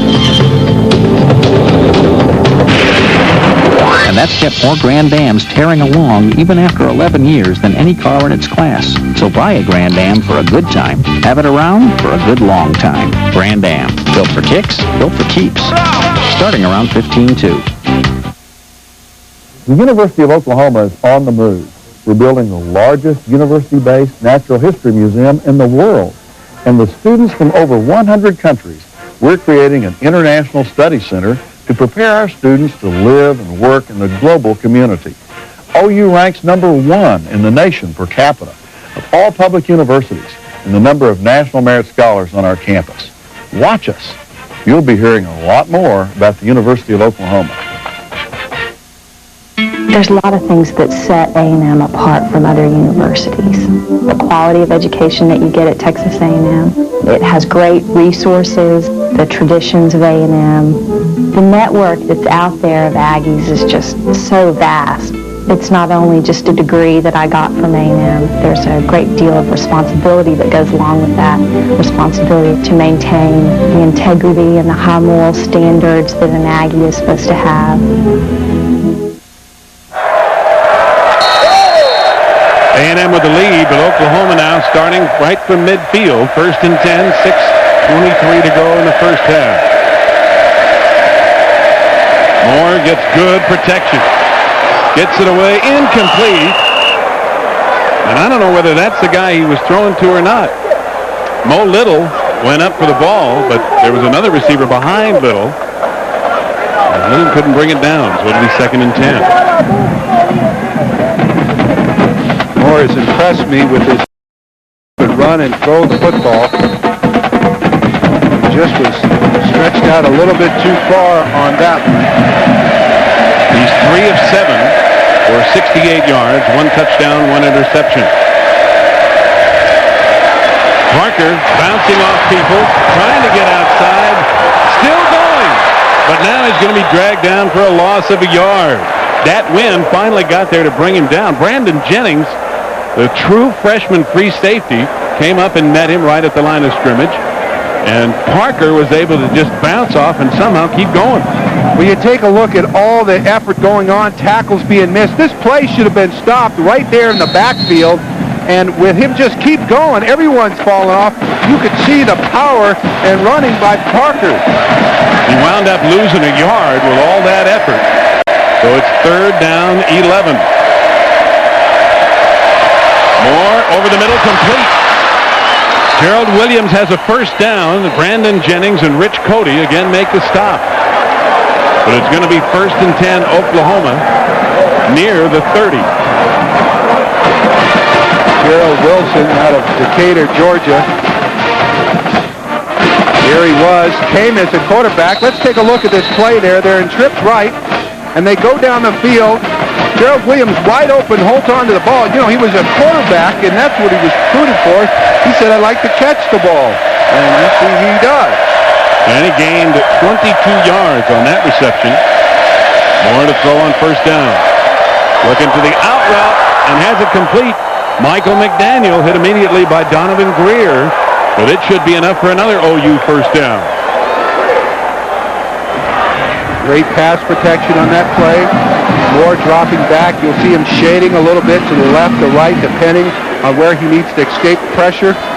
Looking over there, picking on the outstanding corner, Donovan Greer. And sometimes earlier in this season, as you look at Dick Winder, the offensive coordinator, when Oklahoma has not been able to run and gone to the pass, they haven't done it very well.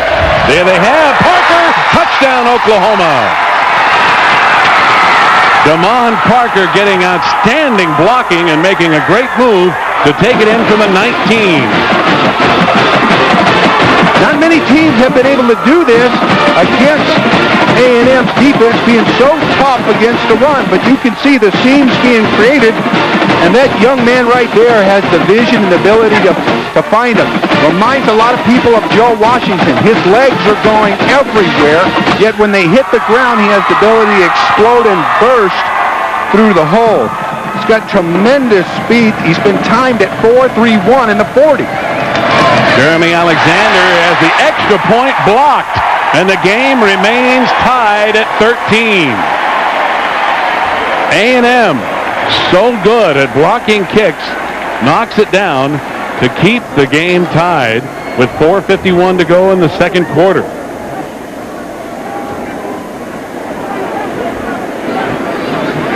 Now, if you take a look here, we're going to take a look and see if we can catch the extra point. You see the penetration right there, freeze it right there in the middle of the screen. You can't let that many people come through because of the low trajectory of the football. You can see it. It's right there. Stop it. You can see the ball at the top of your screen. Looks like Brandon Mitchell. And Brandon. All 6'4", 285 pound of him. All-American Outland candidate. And take a look at this touchdown one more time. You see Parker, he sees this right in the middle there. Seam opens up. He's got great blocking downfield by his receivers right there. Oh, it looked great. Again, let's take a look at what he sees as the defense splits right open. But he's got great blocking downfield. Great credit to the discipline and the execution by the entire offensive unit. Oklahoma only had to go 50 yards, and they did it in 5 plays. And Damon Parker with a 19-yard run that culminated. The game tied at 13. And the kickoff way beyond the end zone. Hey, it's a classic SEC showdown. Dennis Riddle in Alabama will be taking on a strong Mississippi State defense led by linebacker Dwayne Carey. Alabama and Mississippi State live at 8 Central tonight, only on ESPN. More great college football. Well, the wind and its effect on the kicking game have created the field position that has made all the difference today. 13 points by each team. moving with the wind.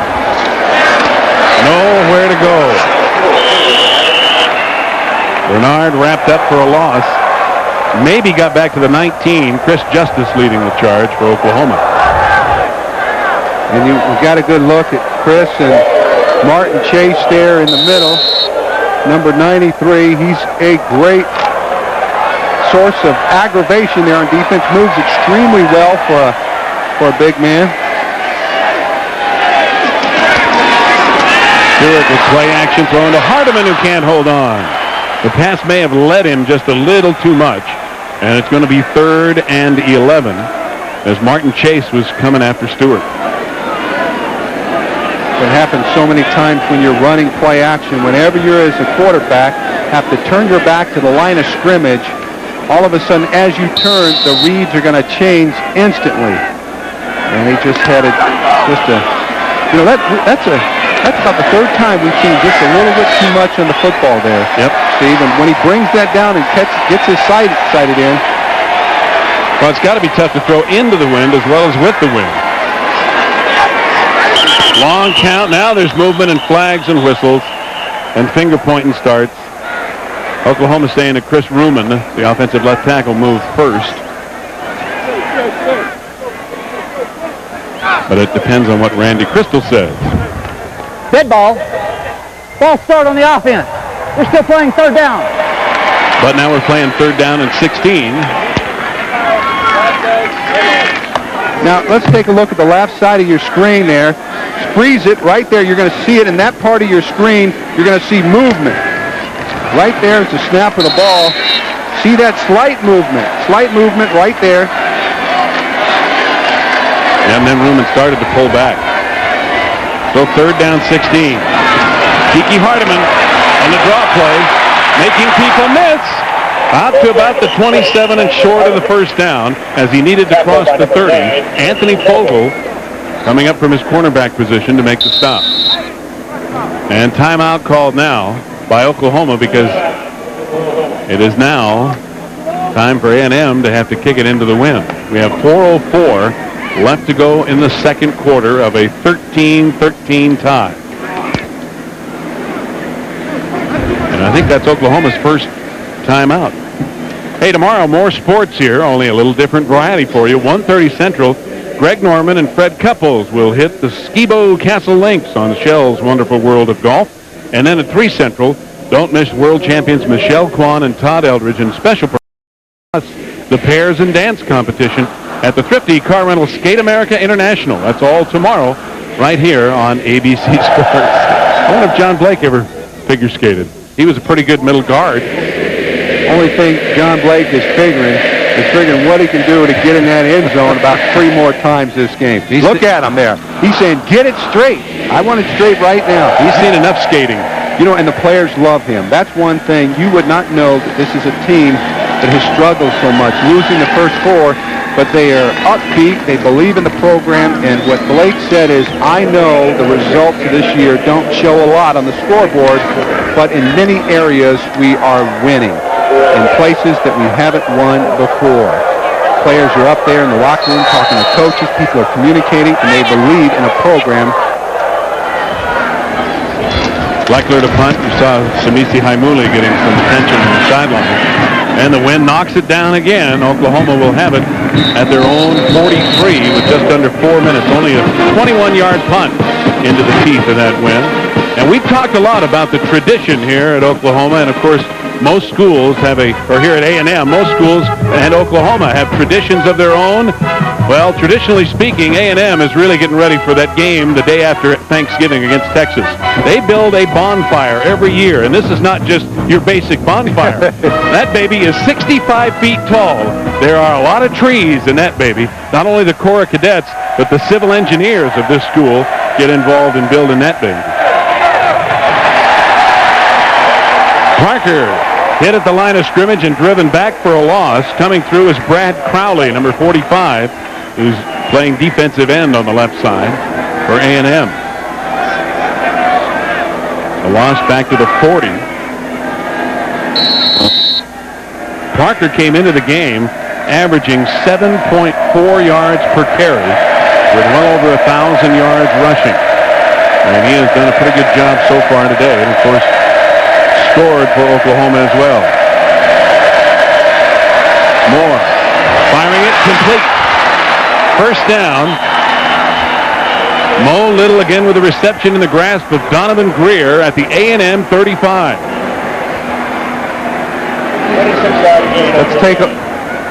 Let's take from the linebackers what they have to do right away. They know it's a step drop. Now they got to get back there deep. They find Mo Little open right there in the middle, right underneath there. It's a little bit soft, and they located that. Now, right before the snap of the last play, you saw Moore signal a check off his receivers because he read the man-to-man coverage. And Donovan Greer is 5'10". Mo Little is 6'3". That was a 25-yard gain. As Fazan gets just a couple, pushed back by Troop. Edward Jasper, the nose guard out of Troop, Texas. Gained a couple down to the 33. Now Jasper at 310 pounds. Came out of high school at 240 pounds. Put on 40 pounds his sophomore year. He had to learn to play all over again. Changed his position. Moore fires too tall for the tight end. Going over the middle, Jason Freeman. And the incompletion stops the clock with 2:23 left in the half. Jason Freeman is going to be coming in today. He's from Muskogee, Oklahoma. He is replacing the favorite tight end receiver, Stephen Alexander, who was out with a AC shoulder separation. He was playing hurt against Nebraska and dove for a ball and popped that shoulder big time. So Alexander out of there for the rest of the year. Parker goes nowhere.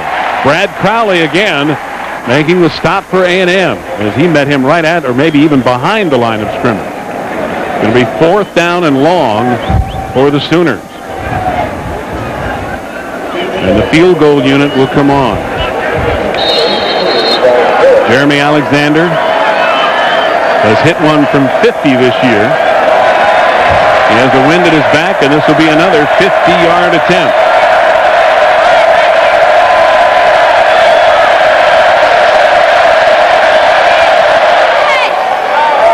And it's hooking in there, and it's good. Just inside the right upright as Oklahoma takes the lead 16-13 on the 50-yard field goal by Jeremy Alexander. 1:40 to go in the half. More college football coming up next Saturday. Another doubleheader for you. And it all begins at 11 Central Time. Michigan and Ohio State. Those unbeaten Buckeyes trying to get to the Rose Bowl. And then regional action follows at 2:30. Michigan State, Penn State, USC, UCLA, Maryland, Florida State. And most of you watching our game today will be seeing Texas Tech trying to wrap up that South Division. And, of course, Texas winning today will make that even tougher. Tech at Oklahoma here on ABC next Saturday.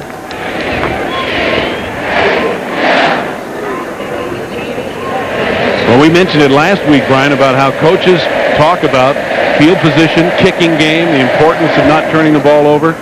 And here we go. You could take this whole first half and encapsulate it into the kicking game and field position. The entire football game has been played on the one side of the football field. If it was only 50 yards long, we could have seen every bit of action that's taken place. The south end of the field has not been used much today.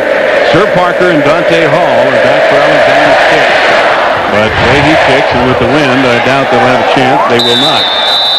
This one well beyond the end zone on the fly. Clear over the core of the band at A&M. The band is massing there at the north end for their halftime show. And hopefully we can show you some of that, because if you have not seen the A&M band march, you haven't seen a marching band.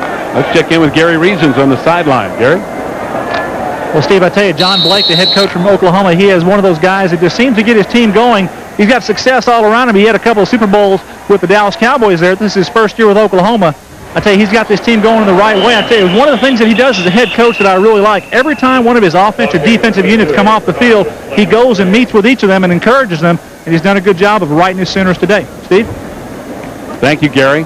A flag thrown by the umpire generally denotes holding along the line of scrimmage, and that's exactly what happened on that play. So the run will be negated, and the Aggies moved back deep in their own territory.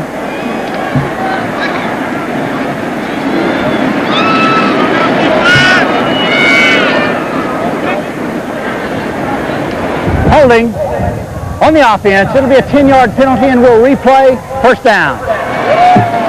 A reminder coming up at halftime, the Valvoline Halftime 96. We'll have scores and highlights, the story of the Valvoline Halftime 96 coming up shortly. The ball back at the 10 now, where it's 1st and 20.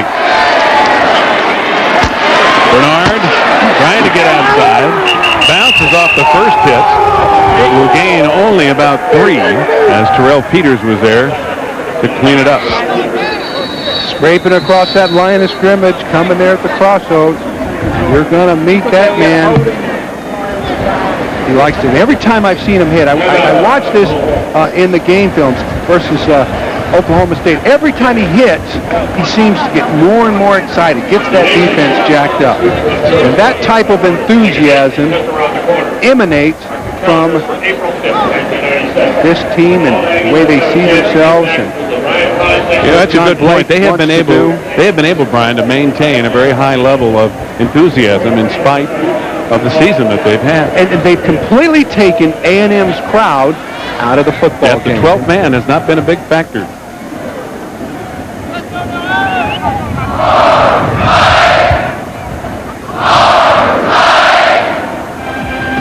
Once again, a reminder, Orlando Pace will be knocking him down, and Pepe Pearson will be picking him up.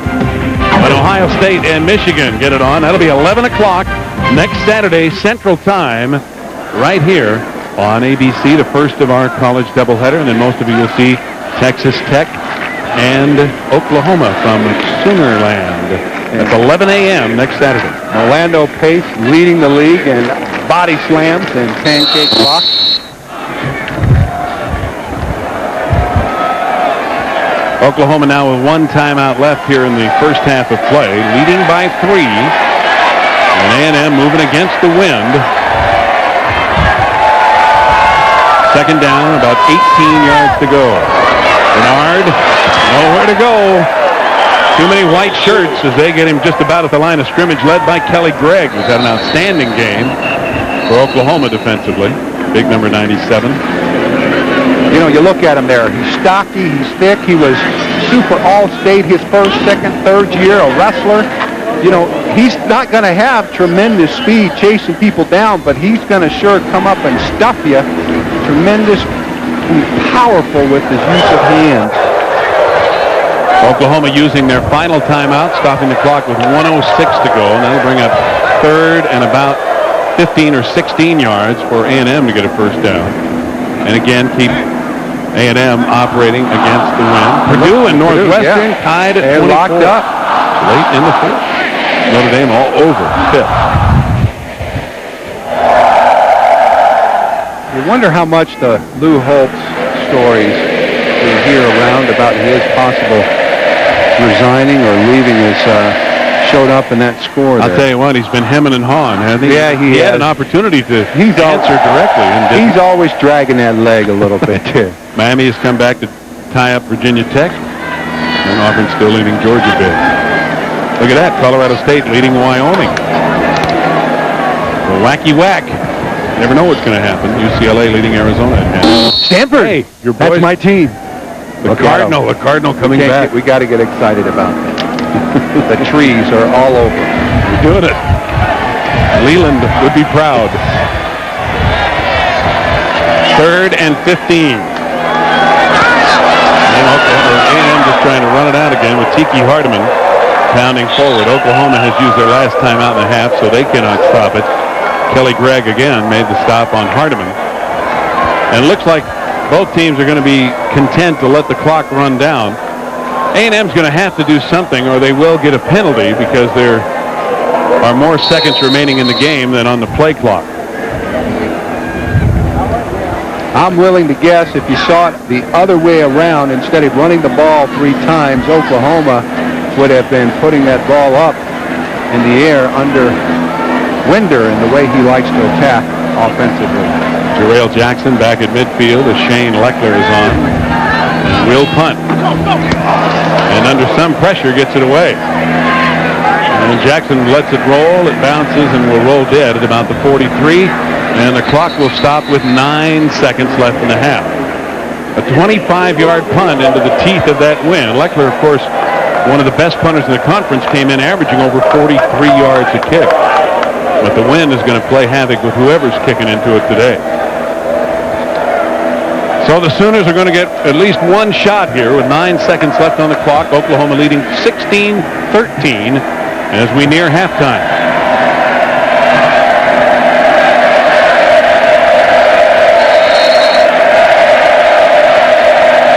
From the A&M 43.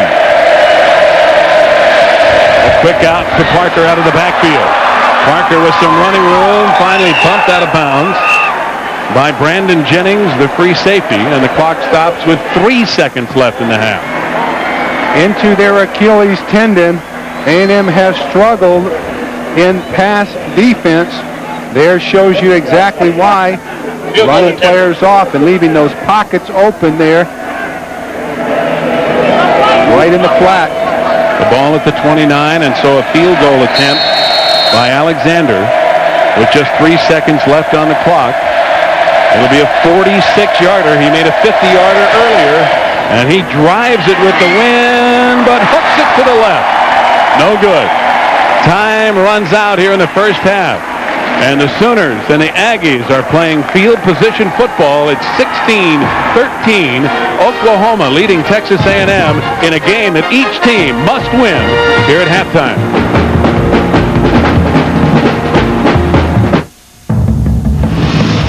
There's a global company that can help you reach overseas markets as if they were right next door. A company that can speed packages across the Atlantic or the Pacific for less than you'd probably pay to send them across town. The U.S. Postal Service offers global priority mail around the country and around the world. No one delivers like the U.S. Postal Service. These days, trying to get on top of your financial situation is getting tougher and tougher.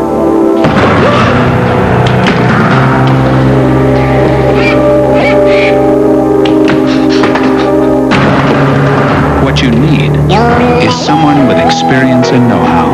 MetLife can help you get a grip on things and help you make sense of it all. Get Met.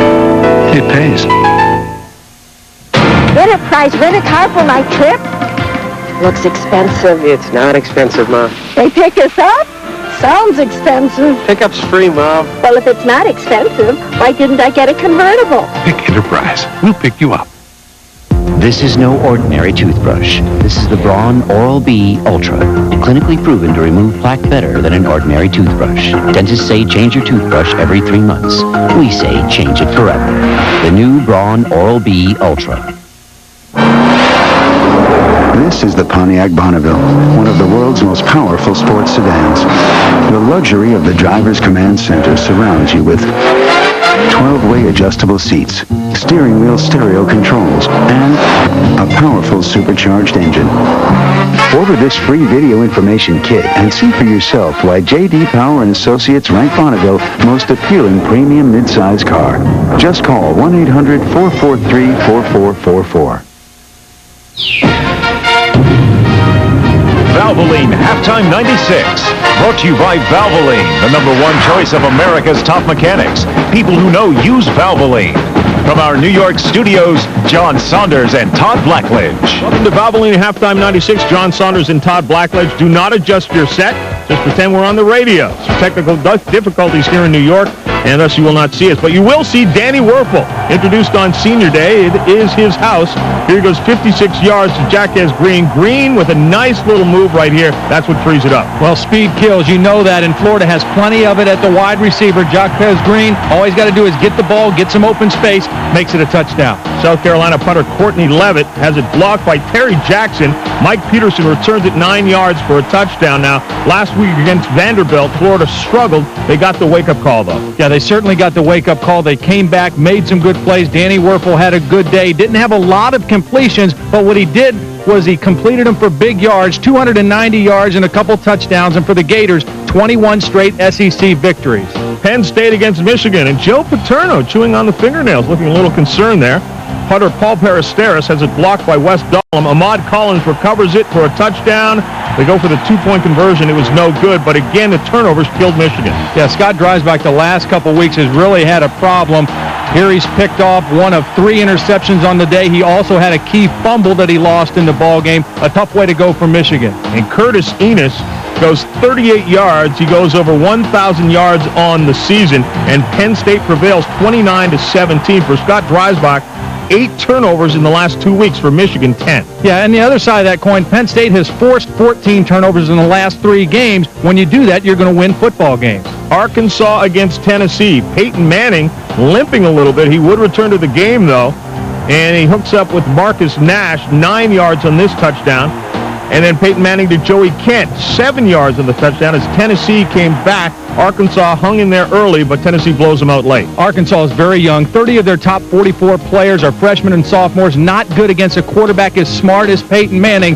He knows how to really dissect the defense. Look at his numbers, 27-40, 277 yards, and 3 scores. And Terry Fair had an 86-yard punt return for a touchdown in that game. Texas and Kansas. It looked like Texas's season was going down the drain a few weeks ago, but not now. James Brown, 15 yards on this touchdown run. Texas trying to get to that championship game. Yeah, and all they've got to do now is beat Texas A&M. This was a tough game. It was windy. It was blustery. They had to do it on the ground. Ricky Williams had a big day for Texas. Here he loses his shoe, but not his direction or where he's going. Turns it into a big play. A big day for Ricky Williams in the running game of the Longhorns. Texas wins it 38-17. You said Ricky Williams running out of his shoe. It looked like he blew a tire there. A good day with 190 yards. June Henley, though, another terrific day. Yeah, great day for June Henley. 209 yards in a losing effort. Back-to-back games Texas had to play against Byron Hanspard and June Henley. They get the win in both cases. Wisconsin and Iowa.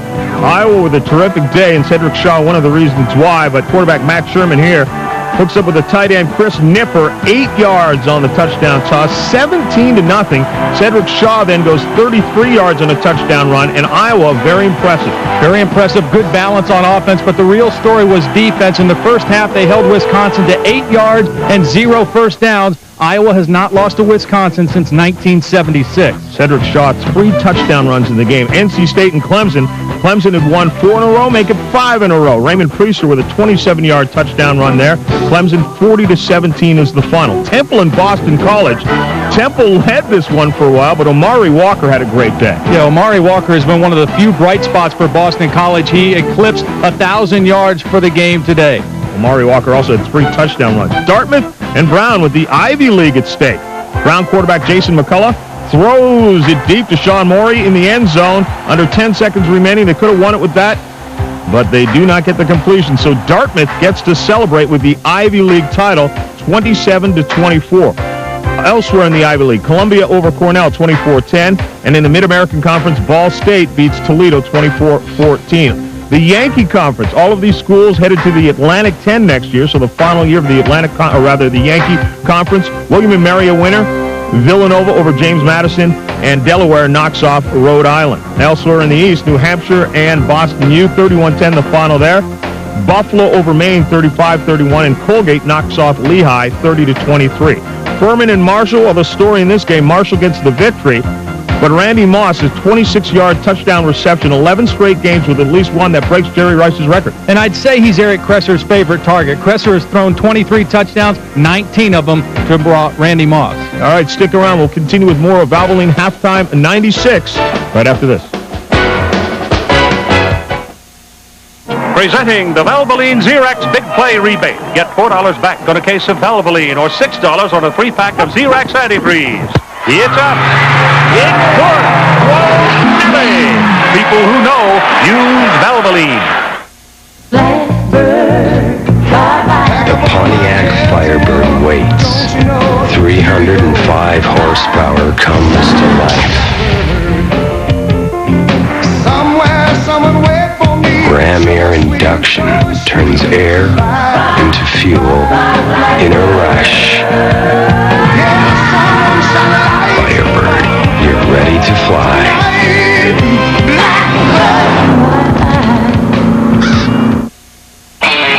In temperatures, yesterday's antifreeze coolants don't offer enough corrosion protection. Because today's multi-metallic engines are more susceptible to damage than ever, they need Zerex. Extreme protection for today's engines.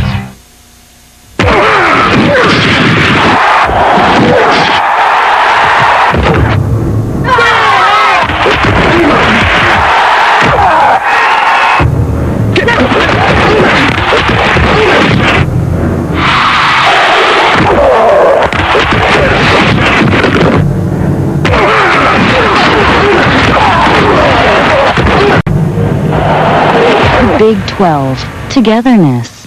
Cool, huh? Welcome back to Valvoline Halftime 96. John Saunders along with Todd Blackledge still in our radio booth because the technical difficulties still haunt us here in New York. Roses on the mind of the Buckeyes. Win today and they're going to the Rose Bowl. Mike Vrabel sacked Jay Rogers for a loss of 7. And John Cooper looks on as the defense doing most of the work in this first half. Joe Germain, though, 8 yards to David Boston. And the Buckeyes only up 7-3 at halftime. Very emotional game for the Hoosiers. Bill Mallory's last game as the head coach in Bloomington, and they've done a good job stopping the Ohio State running game. Held them to 81 yards rushing in the first half. Ohio State is going to the Rose Bowl if they win this game. Nebraska at Iowa State, 49-14 is the final. Rashawn Jackson, 2 touchdown receptions as Nebraska looks poised perhaps to make a run at that national title. Nebraska looks strong on both sides of the ball. Even with Troy Davis, Iowa State can't get close to Nebraska. Last year he had 121 yards. This year 131 yards, but that's not enough to get close to Nebraska. And Troy Davis still reaching out for that 2,000-yard mark, the first man ever to do it in 2 years in college football. North Carolina and Virginia. Chris Keldorf, who's had a pretty terrific season. This one is thrown up for grabs, and Stephen Phelan says, I'll take it. 39 consecutive games now, Virginia with at least 1 interception. That stat is amazing. It is an amazing statistic. Both these teams play good defense. North Carolina, the number 2 ranked defense in the country, number 1 in terms of turnover ratio, and that guy, Dre Bly, leads the nation in interceptions. Dr. Dre with another INT. 3-3, this one is tied at halftime. Purdue and Northwestern. Purdue almost pulled it off 2 weeks in a row. They lose 27-24. Brian Goins with a 37-yard field goal with 7 seconds remaining. And right now, Northwestern is still alive with a shot at the Rose Bowl. Yeah, 9-2. Their season is done, so they've got to sit around and wait for a week or so to the rest of the teams in the Big Ten play, see what happens with the Alliance. But they took care of business today. Now they have to just wait and see what happens. Jim Coletto must have been saying, how did I wake my team up in this one? 27-24 because he won last week against Michigan and nearly got it done. Darnell Autry, though, had a couple of touchdown runs and 112 yards. Darnell Autry, a great leader for that football team. I mean, he's capable of taking that team on his shoulders and running them to a victory. And speaking of Jim Coletto, he's among the list of 4 that will not be back at their schools in the Big Ten next year. Success in Chicago, perhaps the reason for this. Yeah, what Gary Barnett did at Purdue or at Northwestern, and also what Nick Saban has done at Michigan State, put a lot of pressure on these other coaches to win. And these are all great guys, have done a lot for college football, but the pressure to win got the best of them. Pitt against Notre Dame as the Irish finished with Pitt and Rutgers. Speculation swirling today that Lou Holtz will step down next. He said, I'm still the coach right now. Nate Cochran, though, punts this one to Allen Rossum, who takes off 55 yards for the touchdown, and the punt return game was going very nicely for Lou Holtz today. Oh, we've seen the better teams in the country have made plays all year with their special teams. This is not deja vu. This is another play. Allen Rossum, again, this time it's 84 yards for a touchdown, 3 punt returns for touchdowns on the day for Notre Dame. Allen Rossum, 83 and 55, not bad. 60-6 is the final. Now, Lou Holtz, the speculation has been for the last couple of days that he's going to step down. He did say after the game, I'm still the coach, but the indication is that it's true he will not be back next year. And he apparently also told his assistants this week that he's very tired of fighting the good fight at Notre Dame. That program, more than any other, is under a national microscope, and that kind of scrutiny really can wear out a head coach. We will find out sometime next week. Washington hosting San Jose State, 36-3. The game hasn't even reached halftime yet. Corey Dillon has a touchdown run. LSU, they need a victory to stay alive in the SEC West race, and they're beating Ole Miss 25-0. Virginia Tech and Miami, Ken Oxendine has a touchdown run. It's tied at 7, a Miami victory, and they will play Syracuse next week for the Big East title. Yeah, and Virginia Tech has not beaten Miami in the Orange Bowl in the last 7 tries. Auburn also still alive in the SEC West and leading Georgia 28-14 in the second quarter. Damian Craig with 3 touchdown passes. Wyoming and Colorado State. Well, things were a little chilly out there in Colorado. As you can see, the snow coming down. Doesn't bother Calvin Branch, though, as he takes the handoff. And, yes, Calvin Branch takes it 21 yards for the touchdown. Colorado State up 24-13. And November must be the month for Sonny Lubbock's team. His team is 10-0 in the month of November. And Colorado State will clinch the Pacific Division with a victory in this game. Here's a look at the standings right now. 6-1 Wyoming, 6-1 Colorado State. The winner will play in the WAC championship game December 7th on ABC.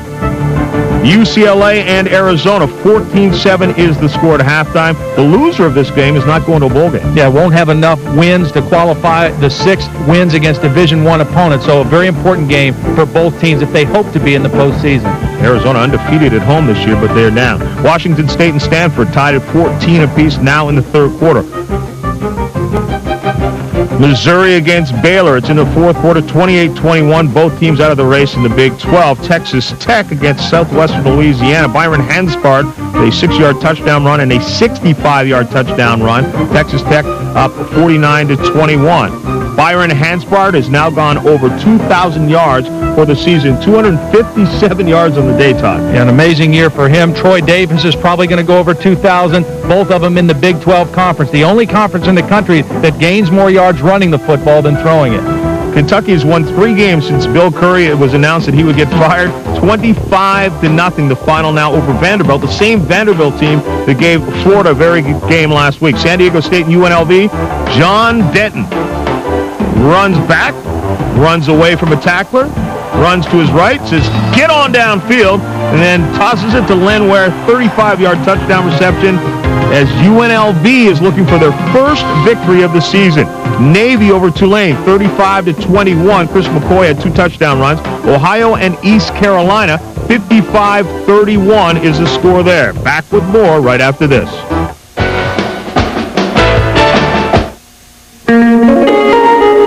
Some of the most admired cars you'll see are owned by the guys who know cars best. They're ASC certified master mechanics, and the #1 brand of motor oil these guys use in their own cars and trucks is Valvoline, makers of Durablend, the leading semi-synthetic for a cleaner engine due to better control of harmful deposits. So use the oil the mechanics who take care of your car use to take care of theirs. Valvoline. People who know use Valvoline. Some people long for the good old days, before there were hundreds of channels of television, before there was an internet to surf, before you could email someone on the other side of the world. Let me tell you something about the good old days. They were pretty dull. I want to see things I've never seen, hear things I've never heard, experience things I've never experienced. Otherwise, what's the point of being here? Phillips Magnavox. Let's make things better. You want to play sport at an NCAA Division 1 or 2 school? You must be certified by the NCAA Initial Eligibility Clearinghouse. Get one of these student release forms from your coach or guidance counselor and send it to the clearinghouse. Remember, if you're not certified, you can't compete as a freshman in Division 1 or 2. For more information, call toll-free 800-638-3731. Want to play? Know the rules. This message provided by the NCAA.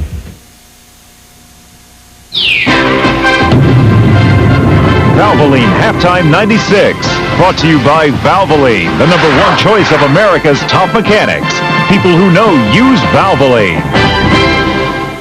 Your second half is coming up, but first a reminder what we have on ABC's college football next Saturday. Michigan and Ohio State, one of the great rivalries in college football. Ohio State hoping to go unbeaten onto the Rose Bowl. Then at 3:30 Eastern Time, the second half of your doubleheader, Michigan State and Penn State, USC, UCLA, Maryland and Florida State, or Texas Tech and Oklahoma.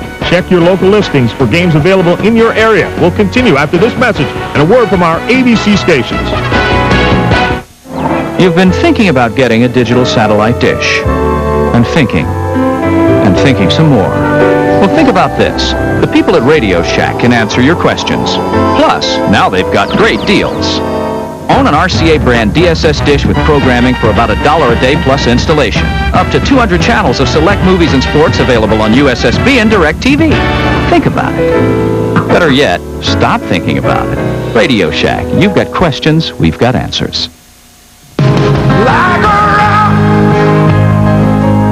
standing arrow straight, like a rock,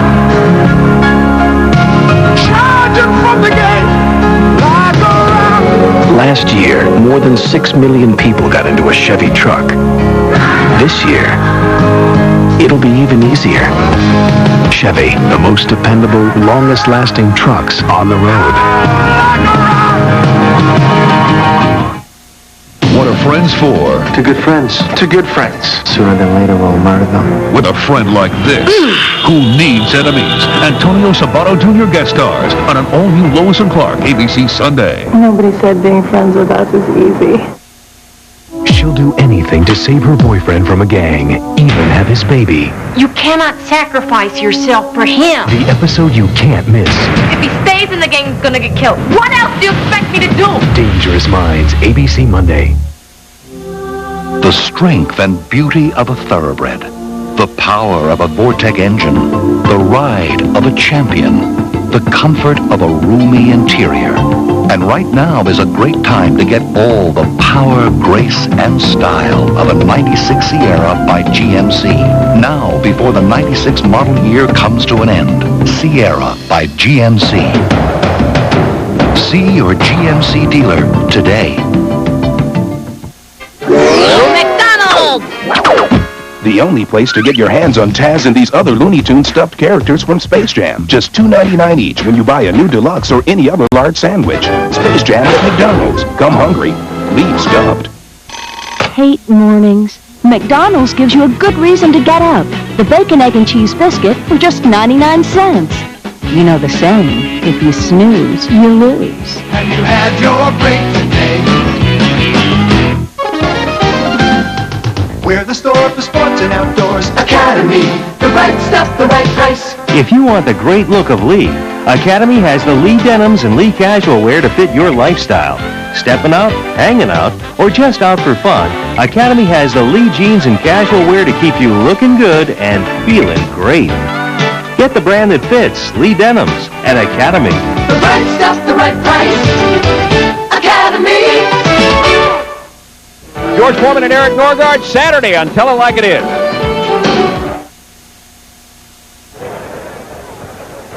Welcome back to College Station. Steve Zabriskie and Brian Holloway here, along with Gary Reasons. Let's go to Gary right now. Well, Steve, the big story of this ball game is the win and its importance in the kicking game of the field position. R.C. Slocum won the toss in the first half and elected to kick and play defense, and that's exactly what John Blake from Oklahoma is doing right now. Both coaches told me they're in a dogfight, and their defenses have to come up big when they're defending a team and going into the win. So that's what's going to be important here in the second half. Steve? Thanks, Gary. I'll tell you what, A&M did not get a first down the second quarter going into the win. Now they're going to go into the win in the third quarter. Oklahoma kicking off with Jeremy Alexander to either Dante Hall or Sir Parker, number 8 at the right of your screen. Sir Parker, the leading rusher coming into the game, but we have not seen him in the backfield for him. And the wind still whipping out of the south, carries the kickoff deep, and so Parker will not run it out. Here are the stats from the first half of play. Right away, you take a look. The score is 16-13, but the telling difference down here at the passing yards, 139 for Oklahoma, 13 for A&M, and then down here, time of possession, big difference. They have the ball over 5 minutes. The rushing yards, 82. You see Oklahoma, they're really showing up and outperforming A&M so far. And total yards, right there, 221 yards that they've had in the first half. Hardiman and Bernard in the backfield behind Stewart, who wants to throw on first down. And did he get it? No, he short-hopped it. Intended for Dante Hawkins. It was a little underthrown. Now take a look on the ground. You see Parker there with 25 yards. Hardiman with 52 yards. So Parker has not even carried the ball. And Dante Hall, who's been such a big factor for A&M in the last few games, has not played because Eric Bernard has really come on the last couple of games for A&M, and he's got the ball right now. Picking his way through and falling forward. He'll be short of the first down. as he gets it out to about the 27. It's going to bring up 3rd and 3. He was tripped up by Terrell Peters. There's Reveille, the 6th A&M mascot.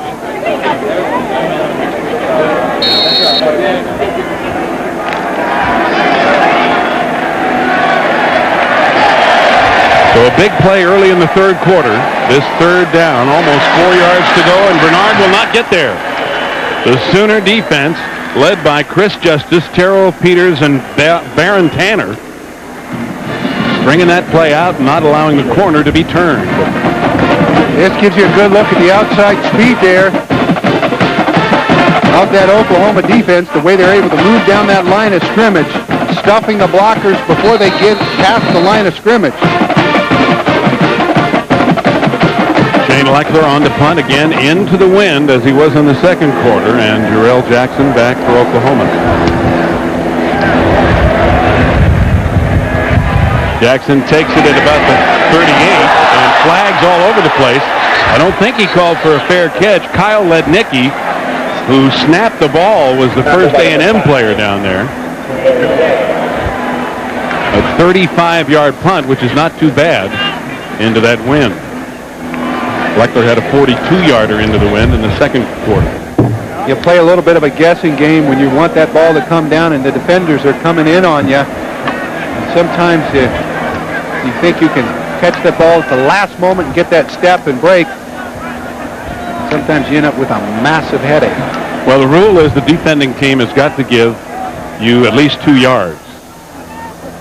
We have a 5-yard penalty, a halo violation within 2 yards of the receiver. It'll be a 1st and 10. So it's not a major penalty. It's the minor version of it, which will move the ball out to the 43. Now, right at this moment, he needs to have total unobstruction. And you can see right here, there's the man in the screen. He's in the halo. Toya Jones, the free safety. He's got to be able to have the freedom to catch that ball unobstructed. So Oklahoma gets the best of the field position on the first 2 possessions here in the 3rd quarter. And the Aggie fans trying to get their defense fired up, but whistles stop play at the snap. So Randy Crystal, the referee, will get back on the mic. Dead ball. False start on the offense. We're still playing 1st down. And we're playing 1st and 15 back at the 39. John Blake knows he's got a young team, Brian, and mistakes are part of the deal. And what you're seeing is exactly what he did not want, is the crowd in the ball game to make that hearing difficult. Parker can't go anywhere. Troop Tanner, Big Eddie, on the ground being blocked, was able to reach up and grab a hold of DeMond Parker and not allow him to go anywhere. Again, when you're up front there, that offensive line, Bruce McClure is the guy that's got his number. He's got to be able to be responsible, creating push. But big old Troop is in there for a reason. Great ability to cause tackle for losses. 2nd down, 16 yards to go. Moore's under some pressure, trying to get out of there, and Dat Nguyen gets him as he gets to the 40 for a gain of just a few. And it's going to be 3rd and long. The guy that created that pressure was coming off the backside. It's Keith Mitchell. You'll see him there in the left part of your screen. Eric Moore to his backside. There's all the pressure. Keith Mitchell all over him, and Moore feels it. That's when you got to go. When a left-handed quarterback cannot see the right side of his field. 3rd down, 14. And now movement again, and flags fly. And it looks like Oklahoma is going to be pushed back another 5 yards. Dead ball. False start on the offense. We're still playing 3rd down. Now it's 3rd and 19. And it looks like Derek Nelson. You take a look there at the left side of your screen, you can see it right before the snap of the ball. He just gets a little jittery. Moore firing it long, and a little miscommunication as Chris Blocker, a sophomore, the intended receiver, went out Eric Moore threw the ball up, and he had Eddie Jasper right in his face at the same time. So it's 4th down and 19. Oklahoma will kick, and they will have the wind at their back. Oh, Derek Nelson, number 67, struggling there in pass protection. The offensive line, you've got to move your feet. He got the call to block Big Troop. Troop was spinning away. Nelson just could not sustain his block, which had forced a rushed throw by Moore in that pass. Brian Lewis out of St. George, Utah, on the punt to Dante Hall. Good protection. And a high hanger. Hall inside the 15. Hall breaks the first line. Finally knocked down at about the 29, but an excellent return. Taylor Wickersham, the fellow who snapped the ball, made the tackle. A&M back on offense. Oklahoma leading by 3.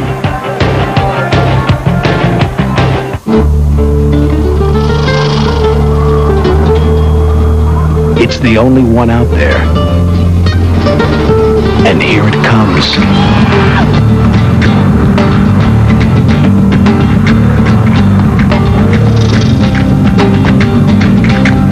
The only compact pickup to offer a third door. Okay, folks, show's over. Chevy S10, like a rock. FedEx uses over 500 airplanes to handle your 2-day package. Cost about $8. UPS uses over 500 airplanes to handle your 2-day package. Cost? About $6. The U.S. Postal Service uses over 15,000 airplanes to handle your priority mail 2 to 3 day package. Cost? $3. So, 8, 6, 3, what's your priority? From the U.S. Postal Service. The sticks have a personality all their own, and Chili's fire-roasted skewers set the tone. Watch them sizzle from fire and flame. Now beef and chicken ain't the same. Zucchini and squash hooked between peppers and corn. With chili pepper, honey, and lime seasonings, they're adorned. Then lusciously lanced, they're laid upon the flame to feel the fires dance. Fire-roasted skewers, oh, you haven't had them yet? Well, Chili's good. No place else on that you can safely bet. He's earned his stripes. Now golf sensation Tiger Woods is ready to take on John Daly, Fred Couples, and Tom Watson in the Skins game. Thanksgiving weekend on ABC. That ought to be some pretty good golf right there. A chance to see the charismatic young Tiger Woods in a little different type of competition. The Skins game here on ABC. A&M, 1st and 10, down by 3. They have it at their own 27 after a fine return by Dante Hall. This is some of their best field position since the first quarter. Banging straight ahead is Tiki Hardiman, and DeAndre, with excellent second effort, rolls it out to the 33. Cornelius Burton on the stop. Florida remaining unbeaten. Ohio State is trailing Indiana in the 3rd quarter. Ohio State needs one more win to wrap up the Rose Bowl berth.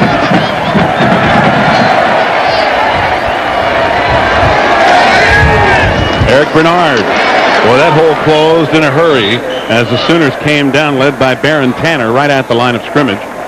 Bernard may have gained a yard. Peters was there, as well as Kelly Gregg. All those guys have been playing very well, Brian, especially since the first quarter. Well, what they did is they shifted over a little bit out of that defense in the 4-3, allowing the linebackers to get more room in the middle there. Now, when they're jamming it up front, it allows tremendous amount of flow. But more than anything else, that Oklahoma front is defeating blocks. 3rd down, about 5. A&M has not converted its last 8 third downs. And they won't do it here. In and out of the hands of Derek Spiller, the tight end. And he pounds his own chest as if to say, my fault. Rod Manuel dropped off from defensive end to have the coverage, or had some pressure, rather. Well, they've loaded up people on that line of scrimmage to stop that run. And that leaves you the tight end on a free release, or to be able to bump and to get underneath the linebackers. Oh, you've got to go deep. Stewart's deep ball has not been on. Okay. Shane Leckler on again, and Jarrell Jackson back for Oklahoma. This is an end-over-end punt. They'll take an A&M bounce and roll down to the 31. 10:39 to go in the third. It's a 3-point game, a 35-yard punt with no return.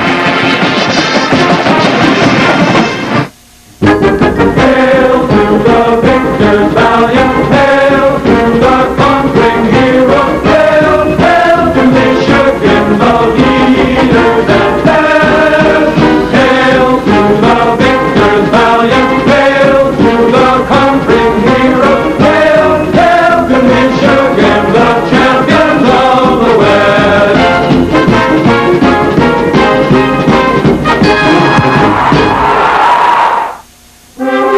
You're born, you go to school, and then one day, things begin to get interesting. Now, instead of preparing, you're doing. The stakes are a lot higher than they were in high school. Because out here, the tests you're given are of your honor, your courage, and your commitment. This is your journey. It's time you got underway. Call 1-800-USA-NAVY. Let the journey begin. Only by going alone in silence can one get into the heart of the wilderness. All other travel is mere dust and hotels and baggage and chatter.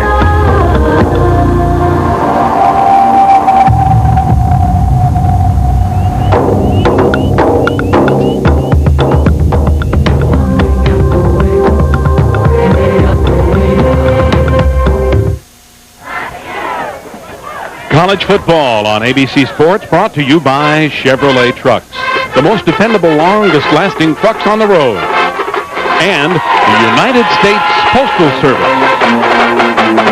Clouds all over the place, and the wind has not backed off an inch since before this game began. The Sooners with a 3-point lead, moving with the wind. First down at their own 31.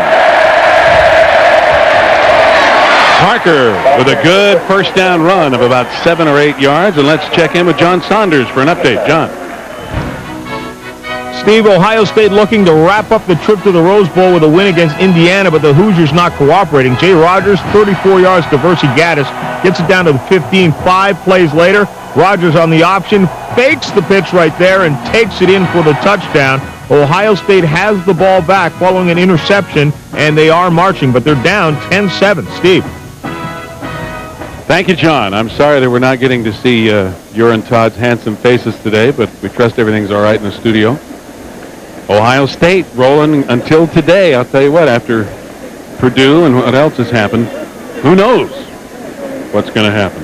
We have an Oklahoma player down and injured, and we're going to tell you while we wait to see how Dwayne Chandler does. And tomorrow night, it's the first $100,000 winning video of the season on America's Funniest Home Videos. That'll be followed by an all-new Lois and Clark. And then Dana Delaney heads an all-star cast in the world premiere of Bob Saget's loving tribute to his sister, For Hope. That's all tomorrow night, right here on ABC. Dwayne Chandler now walking off under his own power. And the Sooners with second down and about 4.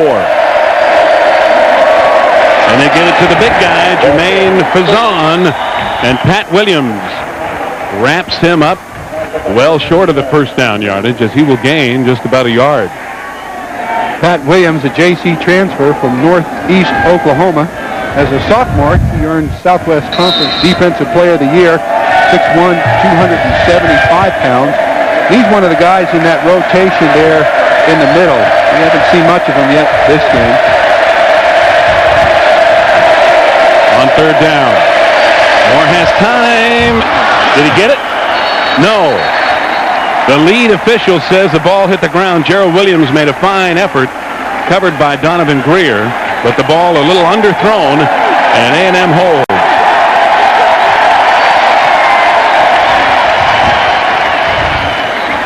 And right there, you could see in the middle of the screen there, it was a trap. It was a good try. And what we saw was Moore talking over in the sideline just to, I think Williams just adjust your route a little bit or curl in a little bit better, or Moore get the ball up. So Lewis on fourth down, and Dante Hall back for A&M at his own 15.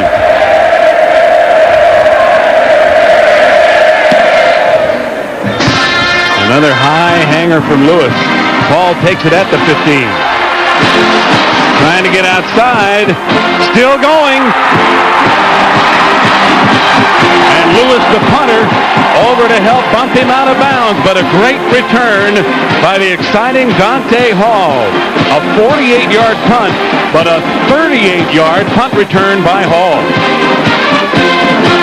You can see what such a valuable player is in all-purpose yards. Dante Hall, wrapped up in his groin, having problems moving, still has the ability to explode out of cuts. You can see, and one thing he does is when you get your hands on him, you better have some power to bring him down because he can really turn with those big thighs of him. Great strength and explosion. He's only 5'9", weighs 180, but it's all full. I mean, he is power-packed. Tiki Hardeman pushing the pile forward for about 4 across and inside the Oklahoma 40. A&M now with their best field position since the first quarter. Rod Manuel made the stop for Oklahoma. Hardeman now will come out, and Eric Bernard is in. Manuel, a senior from Fort Worth.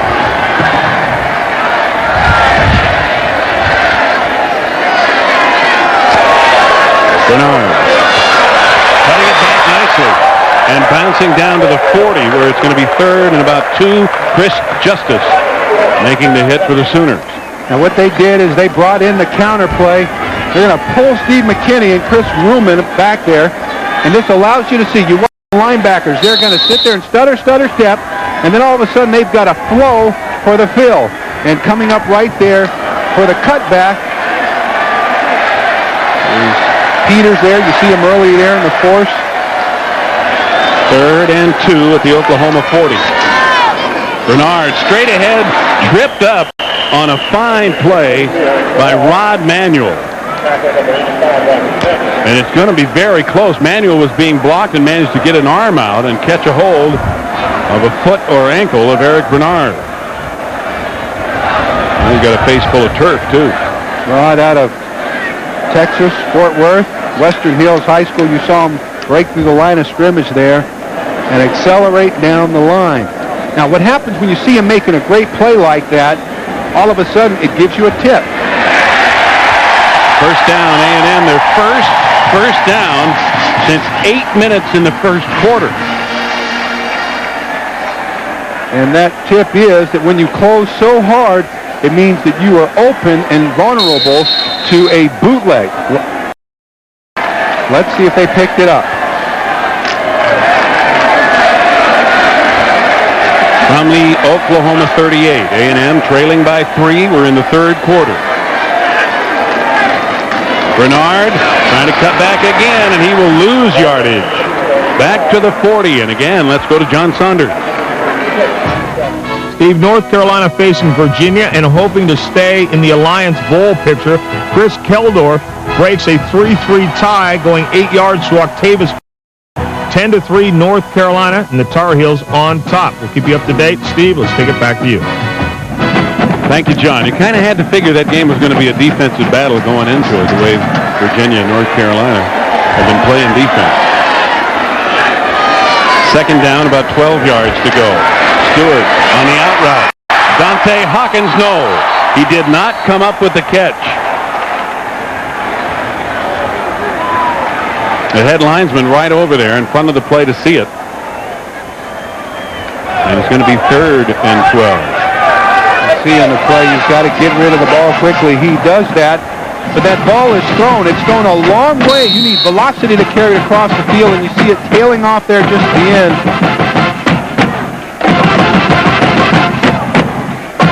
You have to wonder whether the wind is having an effect on those out routes also, because it can push the ball farther away from the receiver. I mean, when they go to the south, they're going straight into this wind. 3rd and 12, Stewart over the middle. Great catch. Dan Campbell, the tight end, hauls it down for an A&M first down and a big 3rd down conversion. We knew we had to see that with the type of tough defense Oklahoma has been playing, line up in the box. The linebackers have got to be responsible on this play to cover the tight end. Right there in the middle of your screen, you see him stretch. Dan Campbell going after that ball and comes down with it for a critical grab there. He had Oklahoma's Dale Allen beaten by a couple of steps for a gain of 23. First down at the 11, and the whistle stopping play again. No play. And we'll see what caused the stoppage. Timeout called by Oklahoma. So the Sooners called a timeout right at the last second. Oklahoma leads by 3. We have 6:51 to go in the third quarter, but Texas A&M is on the move, even though they're going into the win.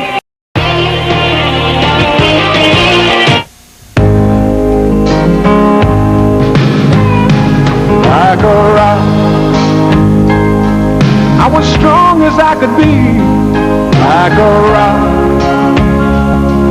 nothing ever got to me. Chevy's got the highest resale value of any full-size pickup. Like a rock.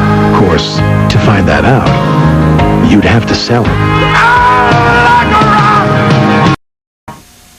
This is no ordinary toothbrush. This is the Braun Oral-B Ultra, clinically proven to remove plaque better than an ordinary toothbrush. Dentists say change your toothbrush every 3 months. We say change it forever. The new Braun Oral-B Ultra.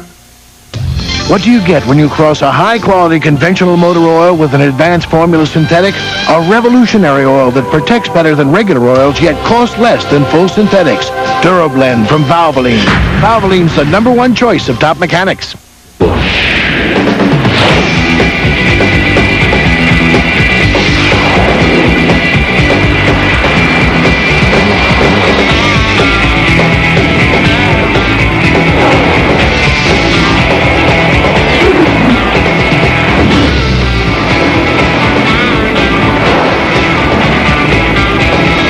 There's no place I'd rather be.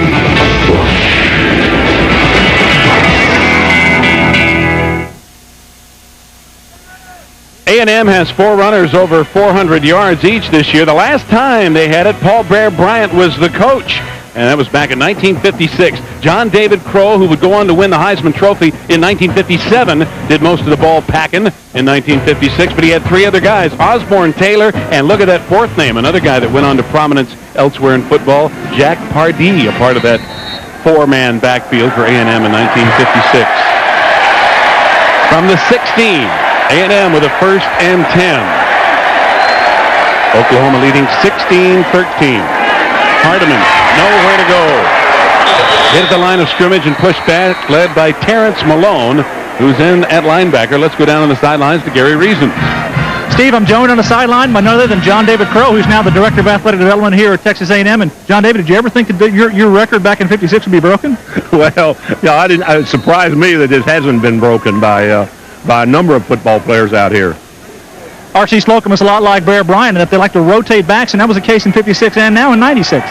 Well, we had 4 backs in the backfield when I played, so it was you kind of spread it around. Then now they spread around for substitutions, but it's just a great. Hold on. Stewart to Albert Connell. And Connell, with great second effort in the grasp of Mike Woods, picks up just enough for a 1st down for A&M. 11 yards on the pass. What we saw is a play that was set up from the counter. Now you go play action to get the ball out to Connell that kept people sleeping up there in the corner. And now he's able to squeak by and get that 1st down. Here's Take a look at Connell. He turns quickly there to the outside lineup. Mike Woods holding on a little bit, but he gets those few yards. Hardiman with a slicing move through a hole. Fumbled the football, but I think it came out after the play.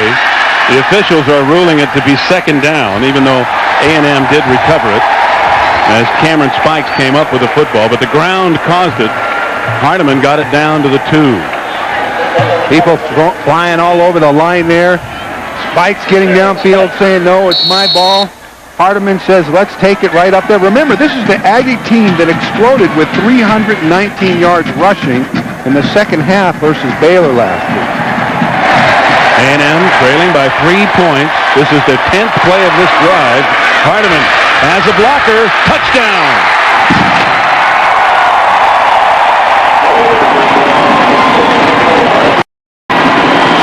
Big number 33 there out front, leading them around the corner, Mark Broyles. They take the ball deep, give it to him on a sweep. Steve McKinney, the left tackle, fighting for his block on the corner to put this man in the end zone again. That's his 16th touchdown. When he gets close in the red zone, that's the fellow they like to have the ball in his hand. And they had big Mark Broyles in at the fullback, as they do so often on goal line situations. Kyle Bryant for the extra point.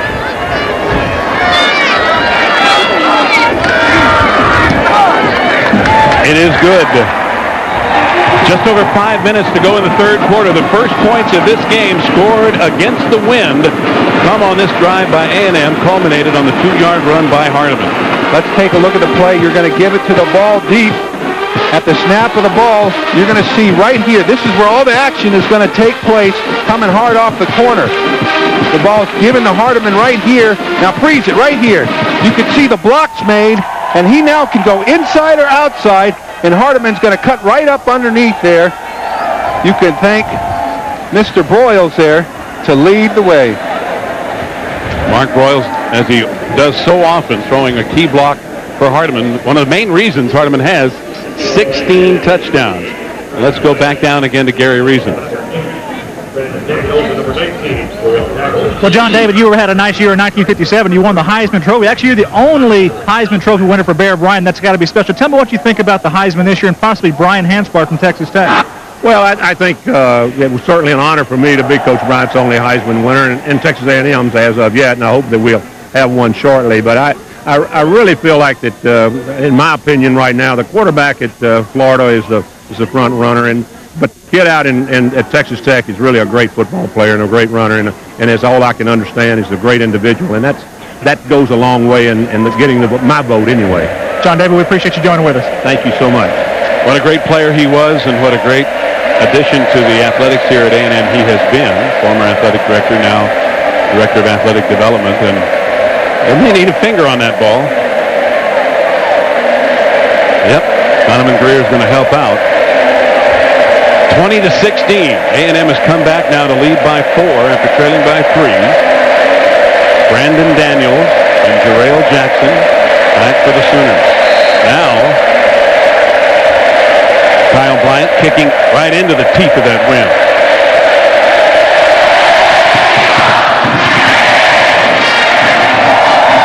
And short taken by the tight end, Jason Freeman, who skips out of bounds. And let's find out what the Burger King play of the day is from John Saunders. Steve, it comes from the Virginia-North Carolina game. Tim Sherman back to pass, looks to his left, throws it that way. Dre Bly steps in front of it. He leads the nation with 11 interceptions, and that's now an ACC record. 17-3 on the 51-yard return there. That's your Burger King play of the day. And no wonder, 11th pick. A&M is fired up now as they get into the backfield and drag down DeMond Parker. Keith Mitchell leading the way. With that defensive scheme, he will line up on either side. They will stick him on the wide field, anywhere where there's a lot of space and real estate because of his speed. Get a good look at why he leads the league in tackles for loss. Eric Moore on 2nd and 16, looking long and overthrowing Michael McDaniel. And it's going to bring up 3rd and long for Oklahoma again. And Keith Mitchell is just so fast coming there and pass rushing. But Jay Smith, the tackle, just couldn't even get a hand on it. I mean, he just blew right past him. And even though he doesn't make a hit, the quarterback still knows. 3rd and 14. Moore with a quick out, incomplete, intended for Parker out of the backfield. And Oklahoma will have to punt it away. And what a difference from the first half when it was all with the wind. So far, it's been against the wind. That time, Jimmy Irby was in there with pressure on Eric Moore. You notice the ball's out to the flat, to the wide receivers. Coaches tell you that is one of the hardest passes to learn to throw. You throw it too light, you got an interception. You zip it too hard, it bounces off the receiver. The receiver has to have tremendous concentration because he's too busy thinking about the run after the catch. Lewis's punt to Dante Hall with the wind from the 28. Hall makes the first guy miss again and gets to midfield. Dante Hall finally hauled down by Dale Allen at A&M, back in business at midfield. And we've got Dale Allen, who made the hit, down and injured on the play. But A&M, even though they're going against the wind now again because of the return by Hall, excellent field position. Hey, a reminder that at the conclusion of today's game, we will be selecting the Chevrolet Most Valuable Player of the game from each team. To date, Chevrolet has awarded nearly $6 million to the scholarship funds of America's colleges and universities. The Chevrolet Most Valuable Players of the game at the conclusion of the game today. And Allen up and under his own power. Looks like he might be able to return. May have got the wind knocked out of him.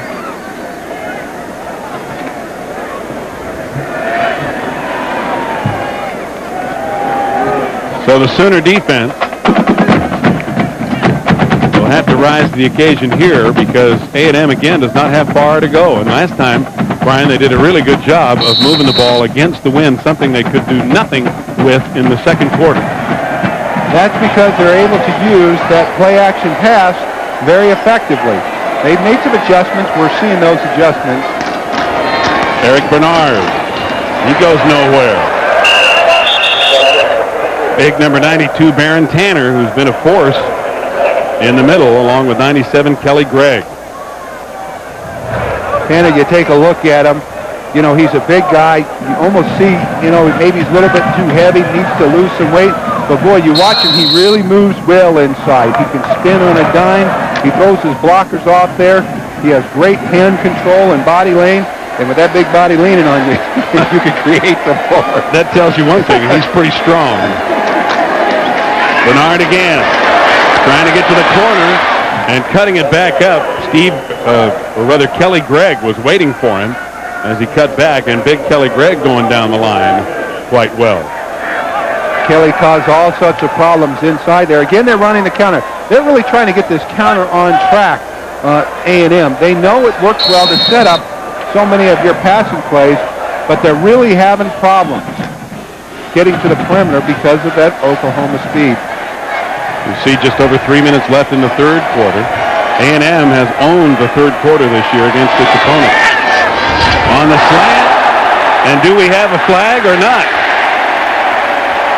I tell you what, Clovis Woods looked like he came in way early, and the flag does go down.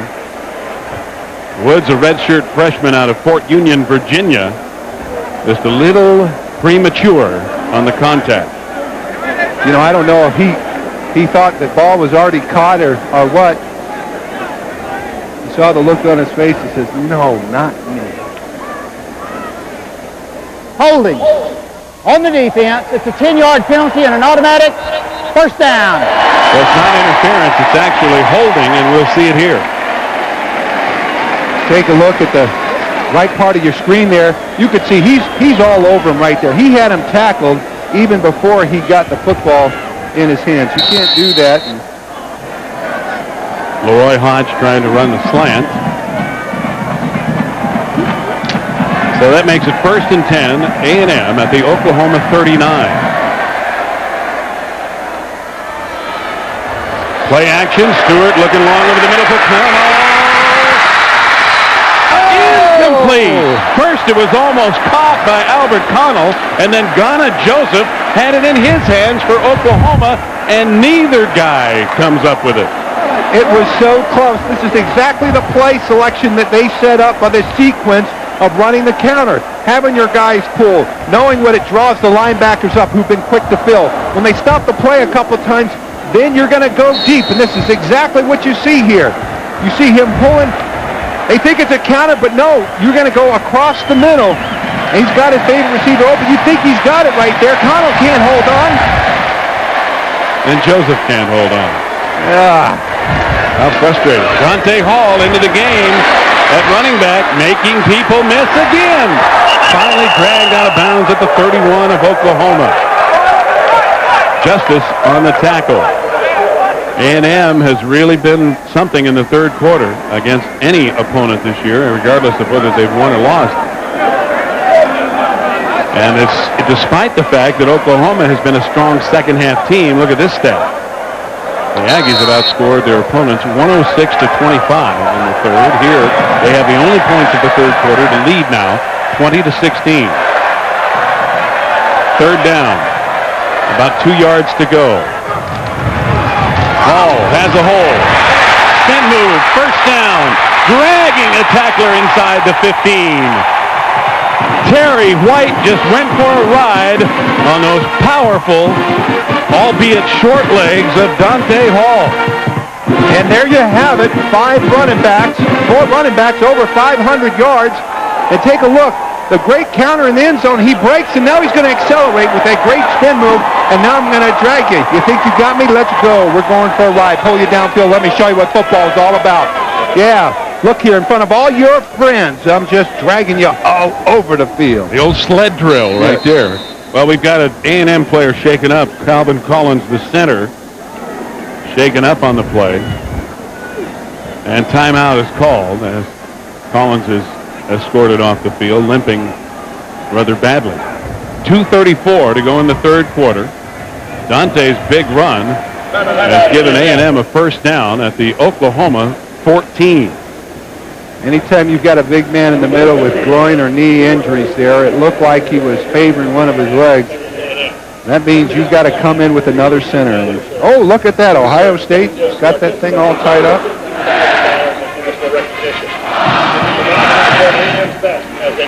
A&M with 2 timeouts remaining. Oklahoma also with 2 timeouts remaining as we near the end of the third quarter. Arizona moved out in front of UCLA, and Stanford. Oh, way to go. Trees are coming back. If it's in the air, that ball's in the air. I'll tell you that for sure. Hey, UNLV might win again. That's right. They're leading San Diego State. Look at Fresno State over Air Force. 31 points and a half against Air Force. Man, UAB into football. That's the first time ever meeting.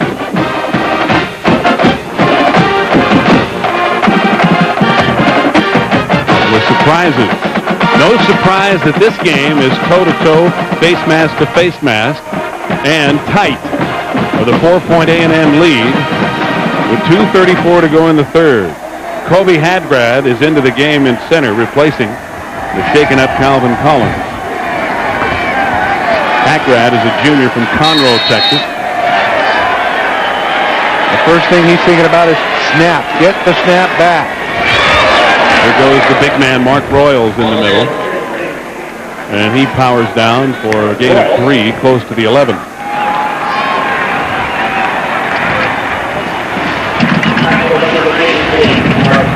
Well, here they are.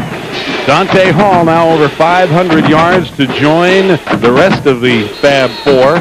First time there have ever been 4 runners on the same team, each with over 500 yards on the ground. And you know, it doesn't matter who lines up, they all can go. And Hall's just a freshman, and you see him deep in that I formation. And that's a true freshman. He did not redshirt. Straight ahead, Hall gets it inside the 10 to about the 8. Terry White, the strong safety, coming up to make the hit. And you'll see some teams with a running back of his size always try to give him some space a little bit, but they're not afraid to take it up the middle. Hall likes to do that. You'll see him get through that line of scrimmage, and he'll look for that first break and burst. Calvin Collins back in at center for A&M with a slight sprain of the ankle. Ball again, but this time it's jammed up. What a fine play by Baron Tanner, who has made a lot of really good plays in the middle for Oklahoma. I mean, he just threw his big body right in front of the hole, and it was closed. Well, Steve McKinney is the guy that pulled his name, the left guard there, and when you've got Tanner across from you, he's going to go inside, he's going to go outside. He plays aggressive, and you can see there at the line of scrimmage, Tanner's able just to come into your screen, crawling on his knees and making the tackle 2 yards deep in the backfield. So on 4th down, field goal attempt. This one will be a 25-yarder. As Kyle Bryant bangs it through, not much different than an extra point. And with just 36 seconds to go in the third, which belongs to A&M, they now lead it 23-16. They have scored 10 points to none for Oklahoma here in the third quarter. Locum said this is a team that's got its swagger back, walking around with more confidence, feeling a little better about itself than it has in the past. When we spoke to him in his coach's room, he seemed to even be more enthusiastic than we've seen him, feeling very good about the way his team is stacking up this time of year. He feels like he's got the next two. He tells the team they're going to be okay.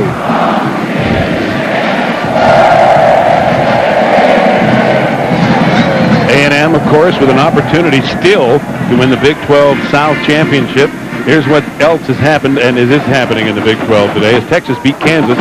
So the Longhorns really have the driver's seat position. And Texas A&M, coming up the day after Thanksgiving here on ABC, looming huge for that divisional championship now. Nebraska won, Missouri over Baylor, and boy, did Baylor come back leading or trailing big early.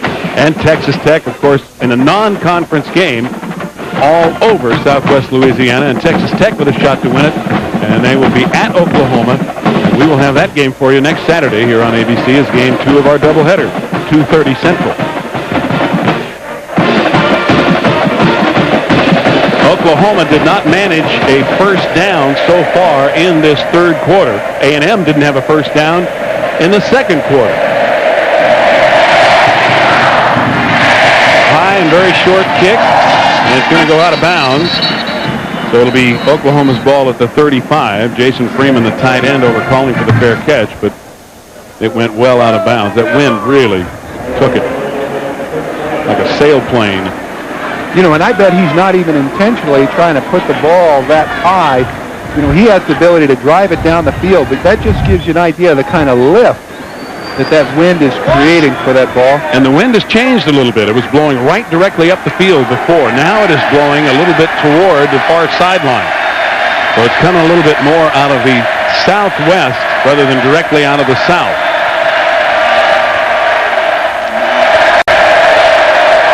"36 seconds to go in the quarter. The Sooners will have just these 36 seconds with the wind at their back. So Moore is going to air it out, but he's in trouble. Troop. Eddie Jasper, the nose guard,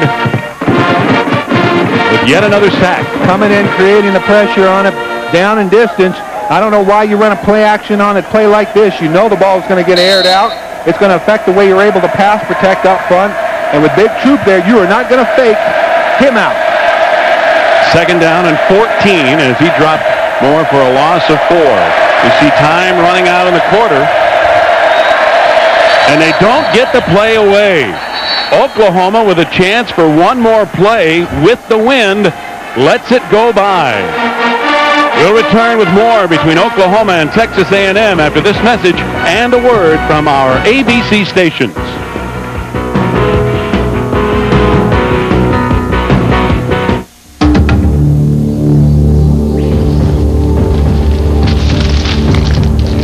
Are you lost in a financial jungle?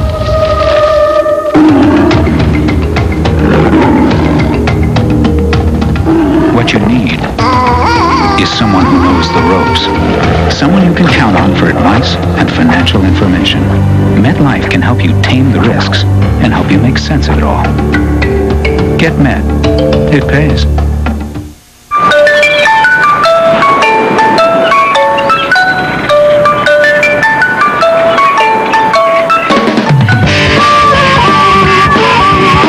The Chevy S10 Sports Side.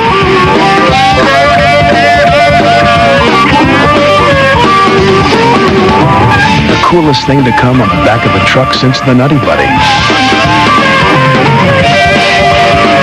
Chevy S10 Sports Side, like a rock. The Ohio State Buckeyes try to clinch a trip to the Rose Bowl when they battle arch rival Michigan. It's game 1 of a doubleheader next Saturday on ABC's College Football. Mazda. Cab Plus SE5.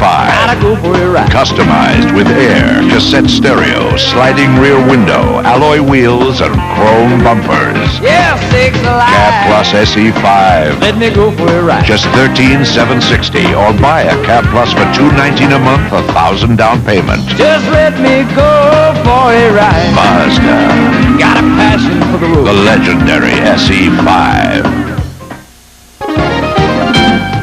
We're the store for sports and outdoors. Academy. The right stuff, the right price. Inline skates and skate gear make great gifts, and Academy is the place to get them. Cool brands like Bauer, Blade Runner by Rollerblade, and Ultra Wheels. Whether they skate for fun, or hockey, or for the ultimate challenge, Academy has the right gift at the right price. The right stuff for everyone who likes to roll out in style. The right stuff, the right price. Academy. Up close and personal with the Rockets' Power Dancers, Tuesday night at 10 on 13.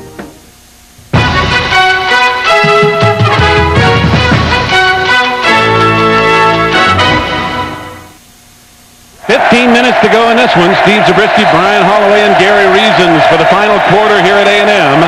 As we go to the fourth quarter, Oklahoma moving against the wind. Eric Moore firing too tall, incomplete. And it's going to be 3rd and long as Rich Cody had the coverage for the Aggies. Again, getting that ball out there, adjusting to the wind. Well, you got a guy in Eric Moore, a sophomore out of Dallas, who before this season hadn't taken very many snaps. He's now 0 for 5 passing here in the second half. And he's running for his life now. Hammered at the 30. Everyone got through that time. There was not a solid block made on that offensive front. They had stuff on the defense, and everybody was getting there, going through angles. They aren't taking their guys on flush. You'll see right here in the middle of your screen, everyone's scrambling, missing people. Everyone's loose. That Oklahoma offensive line has to just settle back down, get ready for that kind of rush, and adjusting for the A&M defense that's got it cranked up an extra notch. Brian Lewis punting to Dante Hall and into the wind this time, and Lewis gets off a beauty. Ball inside the 25. Can't get away as he is dragged down by Taylor Wickersham, the snapper. But A&M has the wind at their back and a 23-16 lead here in the fourth. People keep asking me, how does it feel to be Steve Young? Frankly, it hurts. Give me my Advil. Nothing has shown me that works better on aching muscles, or proven that it lasts longer. For sore muscles, more doctors recommend Advil than any other pain reliever. Nasty game. Advil, advanced medicine for pain. And for a cold, try Advil Cold and Sinus. It's tough on colds like Advil is on pain. Cheer, cheer for old Notre Dame. Wake up the echoes cheering her name. Send the volley cheer on high. Shake out the thunder from the sky. What though the odds be great or small? Old Notre Dame will win overall. While her loyal sons are marching onward to victory. We passed by here an hour ago. Where's here? I thought we were there. Bullwinkle. Oh, don't Okay, worry about it. that's enough TV for today. Yeah. Let's go for a ride. Yeah, come on, we're out of here. Dad, where are we going? This better be good. I gotta go to the bathroom. Oh, honey. See that? See? That's cool. When we gotta be there. Stop, wait!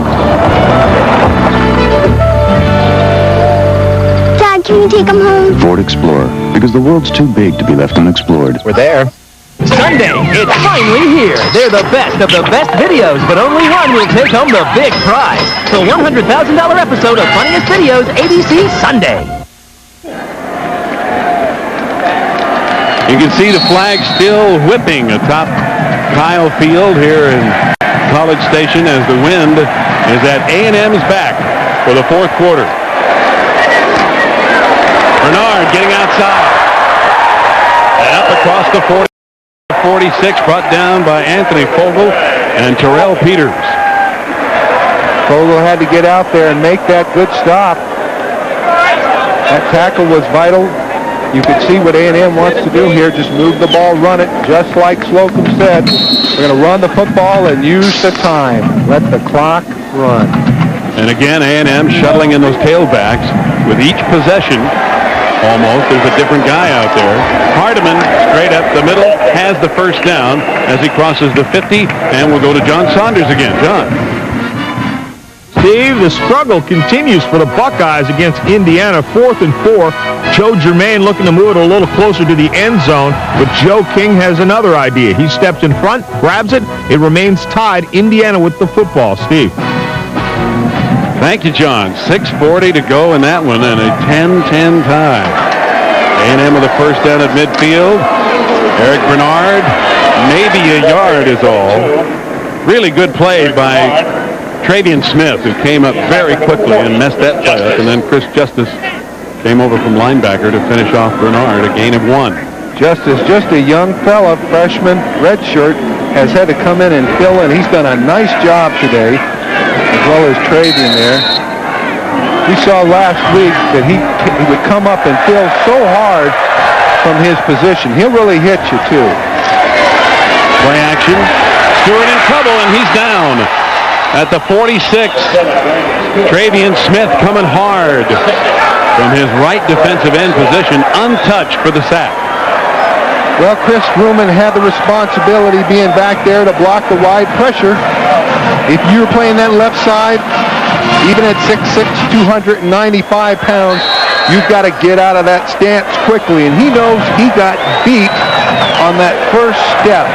A cardinal sin for an offensive tackle. And that's all it takes, especially when you can run like Smith. 3rd and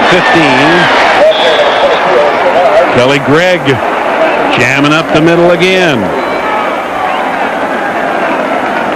Some of the A&M fans didn't like the play selection. And it's going to be 4th down, and A&M will punt with the win.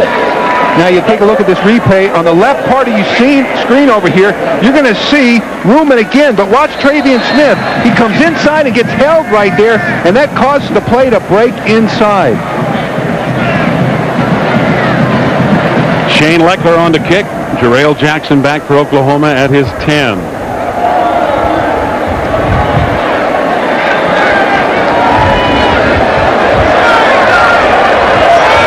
A&M better get it going. Just 2 seconds on the play clock.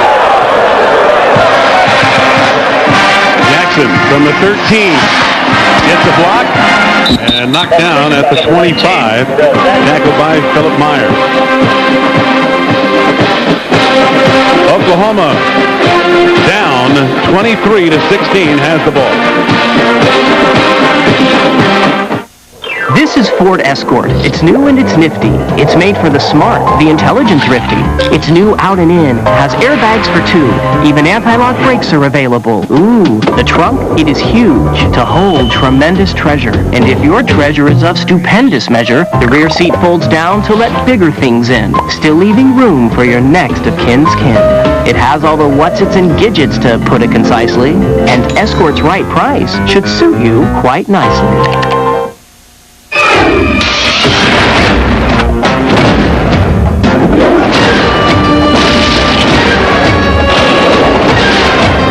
Tom Cruise, Mission Impossible. Rated PG-13, now on sale where video cassettes are sold. In extreme temperatures, yesterday's antifreeze coolants don't offer enough corrosion protection. Because today's multi-metallic engines are more susceptible to damage than ever, they need Zerex. Extreme protection for today's engines. They are a new breed of individual investor, and their numbers are growing. They know the power of information, and they don't act on impulse. They go into a stock armed with facts, building portfolios for the long haul. For this new breed of investor, a major new resource from NASDAQ, stock quotes, price performance, and soon company news and personal portfolio tracking. Accessible instantly over the internet at NASDAQ.com. College football on ABC Sports, brought to you by Ford and your Ford dealer. Have you driven a Ford lately? State Farm Insurance. Like a good neighbor, State Farm is there. Burger King, where you can get your burger's worth.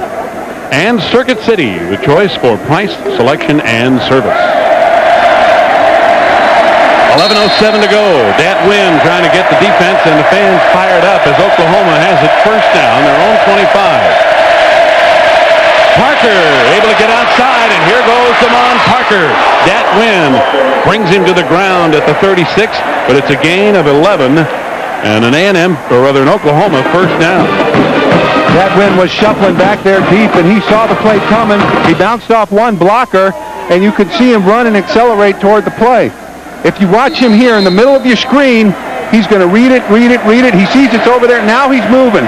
He defeats his first blocker, and you're going to see him come sprint across your screen right there and goes in with a bruising tackle. He really explodes through his tackle. And when you can catch Damon Parker, you can run. That's Oklahoma's first down since the second quarter.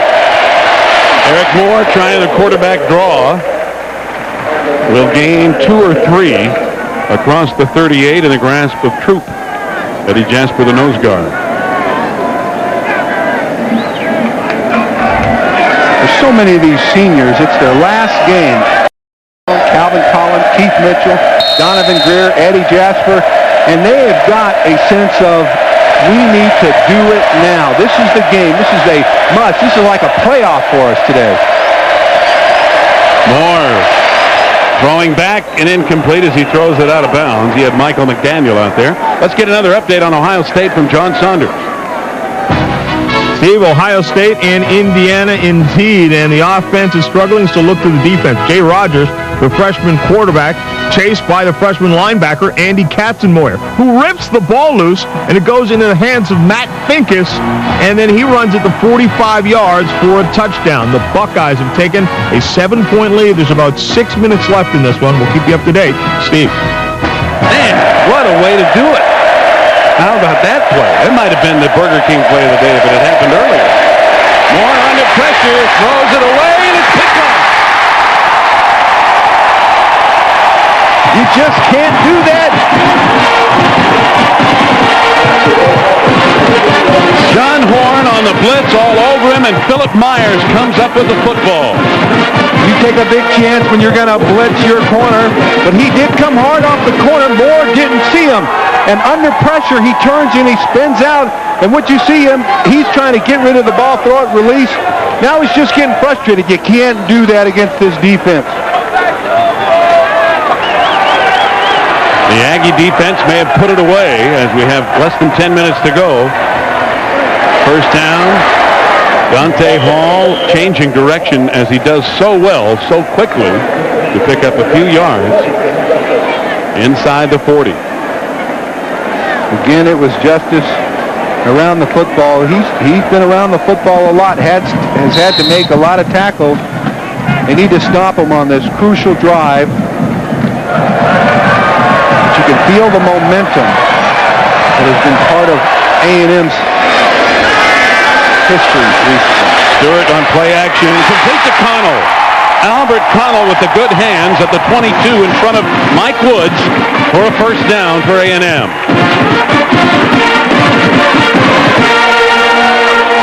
We'll take a look at this one more time. Again, he's going to get the ball and going to roll out there. Now he's got plenty of time. He's got plenty of field vision that can help settle receiver down in the quarterback. And tremendous grab there right at the fingertips of Albert Connell. Hardiman. And Tiki bounces off a couple and bangs down to the 20 in the grasp of Ghana Joseph.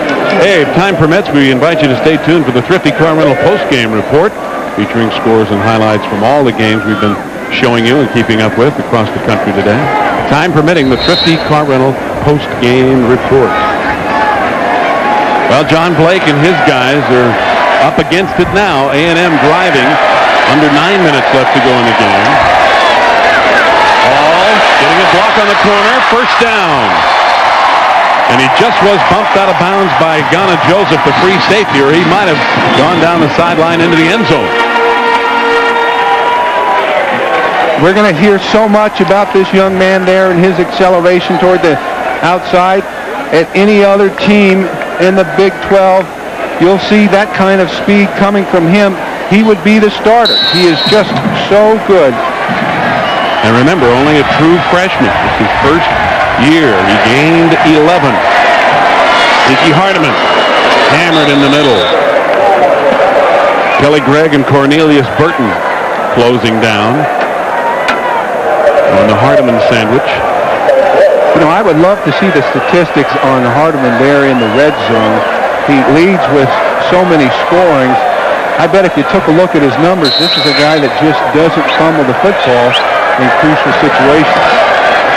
Well, all these guys are doing a good job of protecting the ball. We've seen Dante Hall put a second hand on that ball whenever he anticipated contact. There he goes again. This time, not much doing on that corner. Closing down was Martin Chase, number 93. See Chase over there said, he didn't get it. Again, let's take a look at the pursuit by the linebackers there scraping. You see Peters right away beat underneath. Collins going for a little grab there. They can't do it again. They prevented you from stuffing that line of scrimmage. Now you saw how they work the right side of the field.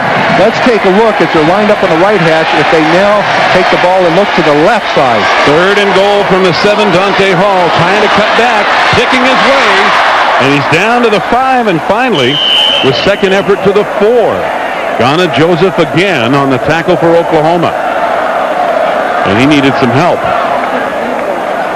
We're hearing that name a lot, and anytime you hear the name, as we mentioned earlier in the broadcast, with your free safeties making the tackle, that's not a good sign. Kyle Bryant on for a field goal. Just over 7 minutes to go in the game. Bill Johnston, who's the backup punter, is the holder. This will be a 21-yard attempt. And again, just like an extra point, he bangs it right through there. 26-16, a 10-point A&M lead with 6:45 left to play.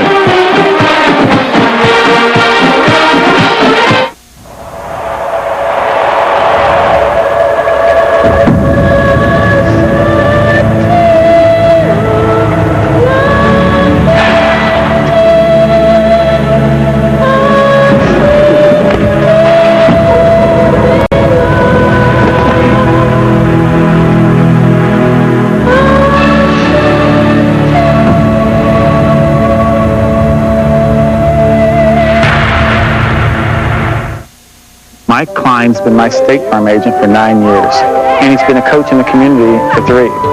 He's as dedicated to those kids as he is to his policyholders. The most important thing that I can do right now in my life is to protect my family in the future. The way he handles my life insurance shows it's important to him too.